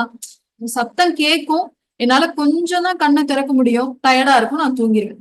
அதே நேரம் கொஞ்சம் தான் அசதி, நல்லா ரெகுலரா தூங்கிட்டு இருக்காளு, தூங்குறேன், ஒரு சத்தம் கேட்குதுன்னா என்னால டக்குன்னு என்ன செய்ய முடியும், தூக்கத்துல இருந்து வெளிவந்து அது என்னன்னு எந்திரிச்சு போய் பார்க்க முடியும். அதே போலதான் கஃப்லத் நம்ம மனசுல எந்த அளவு இருக்கோ அந்த அளவுதான் நமக்கு விழிப்புணர்வு ஏற்படும். ரொம்ப ஆழமான கவனமின்மையில இருந்தோம்னு வச்சுக்கோங்களேன், நம்மளால கொஞ்சம் தான் விழிப்புணர்வு பெற முடியும். அதே நேரம் நம்மளுடைய கஃப்லத் கம்மியானதா அளவுலதான் இருக்கு, அப்பப்பதான் நான் இந்த மாதிரி அஜாக்கிரதை அடைவேன், ஆனா பெரும்பாலும் அல்லாஹ்வையும் மறுமையையும் நான் யோசிச்சுதான் செயல்படுவேன் அப்படின்னா நம்மளால ஈஸியா என்ன செஞ்சிட முடியும், விழிப்புணர்வு அடைஞ்சிட முடியும். எப்ப நம்மளால விழிப்புணர்வு அடைய முடியும்? எப்போ நடக்கும் இது? சஹாபாக்களுக்கு நடந்த மாதிரி அவங்க விழிப்புணர்வு அடைஞ்ச மாதிரி, நபி ஸல்லல்லாஹு அலைஹி வஸல்லம் அவங்க விழிப்புணர்வு அடைஞ்ச மாதிரி நான் எப்போ விழிப்புணர்வு அடைய முடியும்? நமக்கு ஏதாவது ஒரு திடீர்னு ஒரு சோகமான விஷயம் நடந்துச்சுன்னு வச்சுக்கோங்க, ஒரு பெரிய இழப்பு, எப்படிலாம் மக்கள் விழிப்புணர்வு அடைஞ்சிருக்காங்க அப்படிங்கிறதுக்காக சொல்றேன். ஒரு பெரிய சோகமான நிகழ்வு நடக்கும், அந்த நிகழ்வுக்கு பின்னாடி அவர் அப்படியே மாறிடுவார். அல்லாஹ் என் வாழ்க்கையில எவ்வளவு பெரிய சோதனை கொடுத்துட்டேன், அதை ஒன்னால மட்டும்தான் யா அல்லாஹ் சரி செய்ய முடியும், எனக்கு அதை சரி செஞ்சு கொடுன்னு அப்படியே தன்னுடைய வாழ்க்கையவே மாத்திருவேன். அப்படி நம்ம எத்தனை நபர்களை பார்த்திருப்போம் தானே. அதுக்கு முன்னாடி தொழுதிருக்க மாட்டாரு, எதுவும் சரியா செஞ்சிருக்க மாட்டாரு, ஆனா அல்லாஹ் அவருக்கு ஒரு சின்ன துன்பத்தை கொடுத்த உடனே அவர் அப்படியே அல்லாஹ்வை நோக்கி மீண்டுருவார். இது வரைக்கும் எதெல்லாம் தன்னுடைய வாழ்க்கையில செய்யக்கூடாதுன்னு வச்சிருந்தாரோ அது எல்லாத்தையும் செய்ய ஆரம்பிச்சிருவார். அதாவது நன்மைகள், எதெல்லாம் அவர் தீமை செஞ்சுட்டு இருந்தாரோ அது எல்லாத்தையும் மாத்திடுவாரு. இந்த தீமையினாலதான் எனக்கு இது வந்துச்சோ, நான் இது செஞ்சனாலதான் அல்லாஹ் என்ன தண்டிச்சுட்டானோ அப்படின்னு மாறிடுவார். அப்போ நமக்கு விழிப்புணர்வு வரணும் அப்படின்னா, ஒரு சில நேரங்கள்ல நமக்கு ஏதாவது ஒரு கஷ்டமான சூழல் வரும்போது விழிப்புணர்வு வரும். ரெண்டாவது, ஏதாவது நன்மையான சூழல், நன்மைகள் நடக்கும்போது சில விழிப்புணர்வு அடைவாங்க. நான் இவ்வளவு பாவியா இருக்கேனே, இவ்வளவு மோசமானவனா இருக்கேனே, உன்னை மறந்தவனாதானே நான் பாதி நாள் வாழ்றேன், அப்பையும் கூட நீ என் மேல இரக்கம் காற்று தெரியுமா, இப்ப நான் ஒன்ன நோக்கிதான் என்னுடைய வாழ்க்கையை அமைச்சுக்கணும்னு சொல்லி ஒரு சிலர் இன்பமான சூழல்கள்ல விழிப்புணர்வு அடைவாங்க. ஒரு சிலர் ஏதாவது ஒரு வார்த்தைகளை கேட்டிருப்பாங்க, அந்த வார்த்தைகள்ல விழிப்புணர்வு அடைஞ்சிருவாங்க. ஒண்ணும் இல்ல, ஏதாவது ஒரு மவுத்துக்கு போயிருப்போம், நம்மளுக்கும் அவங்களுக்கும் சம்பந்தமே இருக்காது, உலகத்துல ஏதோ ஒரு சொந்தம், அவங்க மரணத்துல போய் நிற்போம், அவங்களுடைய ஜனாசா குளிப்பாட்டுற இடத்துல நம்ம போய் நிற்போம். இந்த ஜனாசாவை குளிப்பாட்டுற இடத்துல யாராவது ஒருத்தவங்க சொல்லியிருப்பாங்க, நாளைக்கு நம்மளுடைய நிலைமையும் இதுதான். அந்த ஒரு வார்த்தை சம்பந்தமே இல்லாம நம்மளுடைய கண்கள்ல தண்ணீரை வரணும். இல்ல யாருடைய கபரையாவது கபர் தோன்றதை பார்க்கும்போது, இன்னைக்கு நாளைக்கு நம்மளும் இப்படித்தானே, இங்கதானே போய் இருக்க போறோம், நம்மளுடைய இடமும் இதுதானே, உங்களுடைய மரணத்தை நீங்க நினைச்சுக்கோங்க, நம்மளுடைய இருப்பிடமும் இதுதான் அப்படிங்கிற ஏதாவது ஒரு சில வார்த்தைகள் நம்மளுடைய வாழ்க்கையில விழிப்புணர்வை ஏற்படுத்து. ஒரு அறிஞர் ஒருத்தர் இருந்தாரு, அவர் என்ன பண்றாரு, தன்னுடைய வாழ்நாள்ல ரொம்ப ஜாலியா வாழ்ந்துட்டு இருக்காரு. ஒரு இமாம், அவர் என்ன செய்யறாரு, ரொம்ப ஜாலியா வாழ்ந்துட்டு இருக்காரு, பார்ட்டி அது இதுன்னு இருக்காரு. அப்போ ஒரு நாள் அவங்க வீட்டுல ஒரு பார்ட்டி நடக்குது, அவங்களுடைய வீட்டை தாண்டி ஒரு அறிஞர் கடந்து போறாரு. அப்ப போகும்போது அந்த வீட்டுல நல்ல பார்ட்டினா சவுண்ட் இருக்கும் தானே, அந்த சத்தத்தை எல்லாம் கேட்டுட்டு அவர் இந்த வீட்டு வாசல்ல வெயிட் பண்ணிட்டு இருக்காரு. அப்ப அந்த வீட்டுக்குள்ள இருந்து பணிப்பெண் வராங்க, குப்பைகளை கொண்டு வெளியில போடுறதுக்கா. அப்ப வர அந்த பணிப்பெண் கிட்ட கேக்குறாங்க, என்ன சப்தம், இங்க இருக்கிறது யாரு, இங்க இருக்கிறது அடிமையா இல்ல சுதந்திரமான மனிதனா அப்படின்னு சொல்லி கேக்குறாங்க. உடனே அந்த வேலை பார்க்கிற பெண் சொல்றாங்க, இங்க இருக்கிறது சுதந்திரமான மனிதர் தான், இந்த வீட்டோட ஓனர் ஒரு சுதந்திரமான மனிதர் தான், அடிமை இல்லை அப்படின்னு சொல்லிடுறாங்க. உடனே அந்த அறிஞர் சொல்றாரு, அதுதானே, அல்லாஹுடைய அடிமையா அவர் வாழ்ந்திருந்தாரு அப்படின்னா இந்த மாதிரி செயல்கள் எல்லாம் அவர் ஈடுபட மாட்டாருன்னு சொல்லிட்டு போயிருக்காரு. இந்த பணிப்பெண் வீட்டுக்குள்ள போறாங்க. போன உடனே அந்த ஓனர், அந்த இமாம் பின்னால நல்ல மனிதரா மாறினார்ல, அவர் தன்னுடைய அடிமை பெண்கிட்ட கேட்கிறாரு, அந்த வேலையாள்கிட்ட கேட்கிறாரு, ஏன் நீங்க லேட்டு, என்னாச்சு, குப்பையை வச்சுட்டு வர்றதுக்கு ஏன் இவ்வளவு நேரம், அந்த மாதிரி ஏதோ ஒரு கேள்வி கேட்டிருக்காங்க. கேட்ட உடனே அந்த பெண் சொல்றாங்க, இந்த மாதிரி ஒருத்தர் வந்தாரு, ஒரு அறிஞர் வந்தாரு, பிரபலமான ஒரு அறிஞர், அவர் நம்ம வீட்டுக்கிட்ட வெயிட் பண்ணிட்டு இருந்தாரு, பார்த்துட்டு என்னைய பார்த்த உடனே இந்த வீட்டுடைய ஓனர் யாரு, சுதந்திரமான மனிதனா அடிமையான்னு கேட்டாரு. நான் சுதந்திரமான மனிதன் சொன்னேன். அதானே, அல்லாஹ்வுடைய அடிமையா இருந்தா இப்படி செய்ய மாட்டாருன்னு சொன்னா அப்படின்னு சொன்ன உடனே அந்த வார்த்தையை கேட்ட உடனே அழுகிறாரு அழுகிறாரு, அப்படி அழுகிறாரு. தன்னுடைய வீட்டுல அவர் இன்பத்தை அனுபவிச்சுட்டு இருந்த அந்த பார்ட்டியில இருந்து செப்பல் கூட போடாம ஓடி போய் அந்த அறிஞரை பார்த்து சொல்றாரு, என்னுடைய கண்களை திறந்துட்டீங்க, எனக்கு விழிப்புணர்வு கொடுத்துட்டீங்க, அல்லாஹ் என்ன நேசிக்கிறாங்கிறத எனக்கு காமிச்சிட்டீங்க அப்படின்னு சொல்லி அழுகிறாரு. அப்போ ஏதாவது ஒரு வார்த்தை ஒரு சிலருக்கு என்ன செய்யும், ஒரு ஒரு விழிப்புணர்வை ஏற்படுத்தும். ஒரு சில நேரங்கள்ல நம்மளுக்கு குர்ஆனுடைய வசனங்கள் விழிப்புணர்வை ஏற்படும். அல்லாஹ் சொல்றான், இந்த மாதிரி தவறுகள் செஞ்சுட்டு இருக்க இந்த பாவிகள் அல்லாஹ்வுக்கு அஞ்சிக்கோங்க. இந்த மாதிரி வசனங்களை கேட்டு எத்தனை பேர் இஸ்லாத்தை ஏத்துட்டாங்க, இல்ல எத்தனை பேர் தன்னுடைய பாவங்கள்ல இருந்து மீண்டிருக்காங்க. அப்போ விழிப்புணர்வு பெறதுக்கு இது மாதிரி எத்தனையோ சூழல்கள் நம்ம வாழ்க்கையிலயும் நடக்குது தானே. நம்மளும் இது மாதிரி எத்தனையோ துன்பங்களை தாண்டி இருந்திருப்போம். நம்ம பாவிகளா இருந்தோம், அல்லாஹ்வுக்கு பிடிக்காத செயல்கள் செஞ்சுட்டு இருக்கும் போது அல்லாஹ் நமக்கு நிறைய அருட்கொடைகளை கொடுக்குறான். நம்மளும் எத்தனையோ வார்த்தைகளை கேட்கிறோம், குர்ஆன் வசனங்களை ஓதுறோம், இதுல எதுலையுமே நம்மளுடைய உள்ளம் விழிப்படையவே இல்லையா. நான் அல்லாஹ்வை மறந்து வாழ்ந்துட்டே இருக்கேன், நான் தெரிஞ்சே மறந்துட்டு இருக்கேன். யார மறக்கிறோம் நம்ம, யார மறக்கிறோம், இந்த உலகத்தை தன்னுடைய வசத்துல வச்சு இயக்கிக்கிட்டு இருக்க இறைவனை மறக்குறோம். பறவைக்கும் எறும்புக்கும் உணவளிக்கிற உங்களுக்கும் எனக்கும் எனக்கான உணவை கொண்டு வந்து சேர்க்கிற இறைவனை மறக்கிறோம். நாளைக்கு நான் என்ன சம்பாதிப்பேன், எந்த இடத்துல மரணிச்சு போவேன், நம்மளுடைய மரணத்தை கையில வச்சிருக்க நம்மளுடைய ரப்ப நம்ம மறக்கிறோம். எனக்கு இதெல்லாம் தேவை அப்படின்னு கேட்கிறோமே, அந்த தேவைகளை நிறைவேற்றி கொடுக்கிறவன மறக்கிறோம். ஏன்னா இந்தந்த விஷயத்துல இருந்துலாம் நான் பாதுகாப்பா இருக்கணும்னு நினைக்கிறேனே, அந்த பாதுகாப்பை தன்னுடைய கையில வச்சிருக்க இறைவனை நம்ம மறக்கிறோம். நாளை மறுமையில நம்மளுக்கு நன்மை தீமையை பார்த்து நம்மளுக்கு கூலி கொடுக்க போற நம்மளுடைய ரப்ப மறக்கிறோம். எங்கேயாவது வேலை பார்க்கிற இடத்துல பாச மறப்போமா? மறப்போமா? நம்மளுடைய முதலாளியை மறப்போமா? மறக்க மாட்டோம். அவரு நடந்து வராரு, அவர் கார் வந்துருச்சு, அவர் உள்ள வர போறாருனாலே நம்ம அலர்ட் ஆயிடுவோம். நம்ம கரெக்டா நம்மளுடைய வேலைகளை செய்ய ஆரம்பிச்சிருவோம். அப்போ பூமியில நம்மளை விட உயர்வா இருக்கக்கூடிய மனிதரை நம்ம எப்பயுமே ஞாபகம் வச்சுக்கிறோமே, நம்மளுடைய எல்லா விஷயத்தையும் தன்னுடைய கைக்குள்ள சுருட்டி வச்சிருக்க ரப்ப மறந்துடுறோமே. வானம், பூமி, நட்சத்திரம், சூரியன், சந்திரன் எல்லா கோள்களையும் அல்லாஹ் தனக்குள்ள வச்சிருக்கேன்னு சொல்றானே, எப்படிப்பட்ட ஒரு வல்லமை உள்ள இறைவனை நம்ம மறக்கிறோம். இந்த மறதி நம்மள அழிவுல கொண்டு வந்து சேர்த்துரும் அப்படிங்கிறத நம்ம என்ன செஞ்சுக்கணும்? நிறைவுல வச்சுக்கணும். எப்போ நம்ம விழிப்புணர்வு அடைகிறோம், விழிப்புணர்வு அடைஞ்ச உடனே நான் செய்யறது தப்பு, நான் என் ரப்ப நோக்கிதான் பயணிக்கணும் அப்படிங்கிற விழிப்புணர்வு அடையிறோம். அடைஞ்ச உடனே முதலாவதா நம்ம அல்லாஹ் கிட்ட மீண்டு போய் தௌபா செய்யக்கூடியவங்களா இருக்கணும். நாளைக்கு செய்யணும், தகஜத்துல தௌபா கேட்கணும் அப்படி இல்லை. இந்த வகுப்புல எனக்கு ஏதோ ஒரு விழிப்புணர்வு ஏற்பட்டிருக்கு அப்படின்னா, இந்த வகுப்பு முடிஞ்ச உடனே நான் தொழுகக்கூடிய லுகர்ல நான் தௌபா கேட்கணும். இல்ல லுகர் வக்து வரைக்கும் கூட, லுகர் தொழுகும் போதுக்கு முன்னாடி கூட முன்னமே நான் அல்லாஹ் கிட்ட என்ன செய்யலாம், ஒரு 2 ரக்காயத்து சுன்னத் தொழுது கூட நான் அல்லாஹ் கிட்ட மன்னிப்பு கேட்கலாம். ஆனா அப்படி இல்லாம எனக்கு விழிப்புணர்வு வந்துச்சு, அதுக்கப்புறம் நான் மீண்டும் இன்ஸ்டா ரீல்ஸ்க்கு போயிட்டேன், நான் இல்ல யூடியூப் போயிட்டேன், இல்ல நான் வேற ஏதோ எனக்கு என்ன மகிழ்ச்சி தருமோ அதை செய்ய ஆரம்பிச்சிட்டேன் அப்படின்னா, அல்லாஹ் இன்னும் நம்மளுடைய விடயத்தை கஃப்லத்தால மூடி வச்சிருக்கா அப்படிங்கிறத நம்ம புரிஞ்சுக்கணும். எத்தனை வகுப்பு கேட்டாலும் அது நமக்கு என்ன செய்யாது, பயன் தராது அப்படிங்கிறதையும் நம்ம உணர்ந்துக்கணும். எப்பயுமே நம்மளுடைய உள்ளத்தை விழிப்புணர்வோட வச்சு சொல்லா சொன்ன மாதிரி, என்னுடைய கண்கள் தான் தூங்கும் ஆயிஷா, என்னுடைய உள்ளம் ஒருபோதும் தூங்காது. ஆனா அதுக்கு மாற்றமா நம்ம வாழ்ந்துட்டு இருக்க நம்மளுடைய வாழ்க்கையை நம்ம பார்க்க முடிச்சிட்டோம். நம்மளுடைய உள்ளத்தையும் விழிப்போட வச்சுக்கணும். கண்கள் உறங்கினா கூட உள்ளங்களை விழிப்போட வச்சுக்கணும். அதுக்கு இறைவனை நெருங்குதா அப்படிங்கிறத நான் அப்பப்ப என்ன செஞ்சுக்கணும், பரிசோதனை பண்ணி பார்த்துக்கிட்டே இருக்கேன். யார மறக்கிறேன் அப்படிங்கிறதையும் நான் அப்பப்ப நினைவுகிறேன். எல்லா ஆற்றலையும் தன்வசம் வச்சிருக்கேன், என்னுடைய ரப்ப நான் மறக்கிறேன்.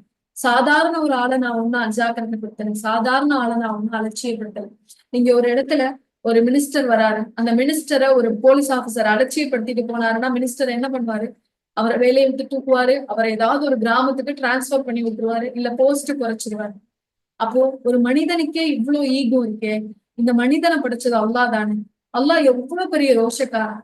அவனை நம்ம அலட்சியப்படுத்துறோம், அவனை நம்ம அஜாக்கிரதைப்படுத்துறோம், அவனுடைய எச்சரிக்கைகளை நம்ம எப்பயுமே அலட்சியப்படுத்திட்டே இருக்கோம்னா நம்ம ரப்புக்கு எவ்வளவு ரோஷம். அந்த ரோஷத்தை நம்ம கிட்ட வெளிப்படுத்தினா நம்ம நிலைமை என்ன ஆகும் அப்படிங்கிறத யோசிச்சுப்பாங்க. குரான்ல அல்லாஹ் ஒரு அழகான ஒரு பிரார்த்தனையை சொல்லித்தரான்.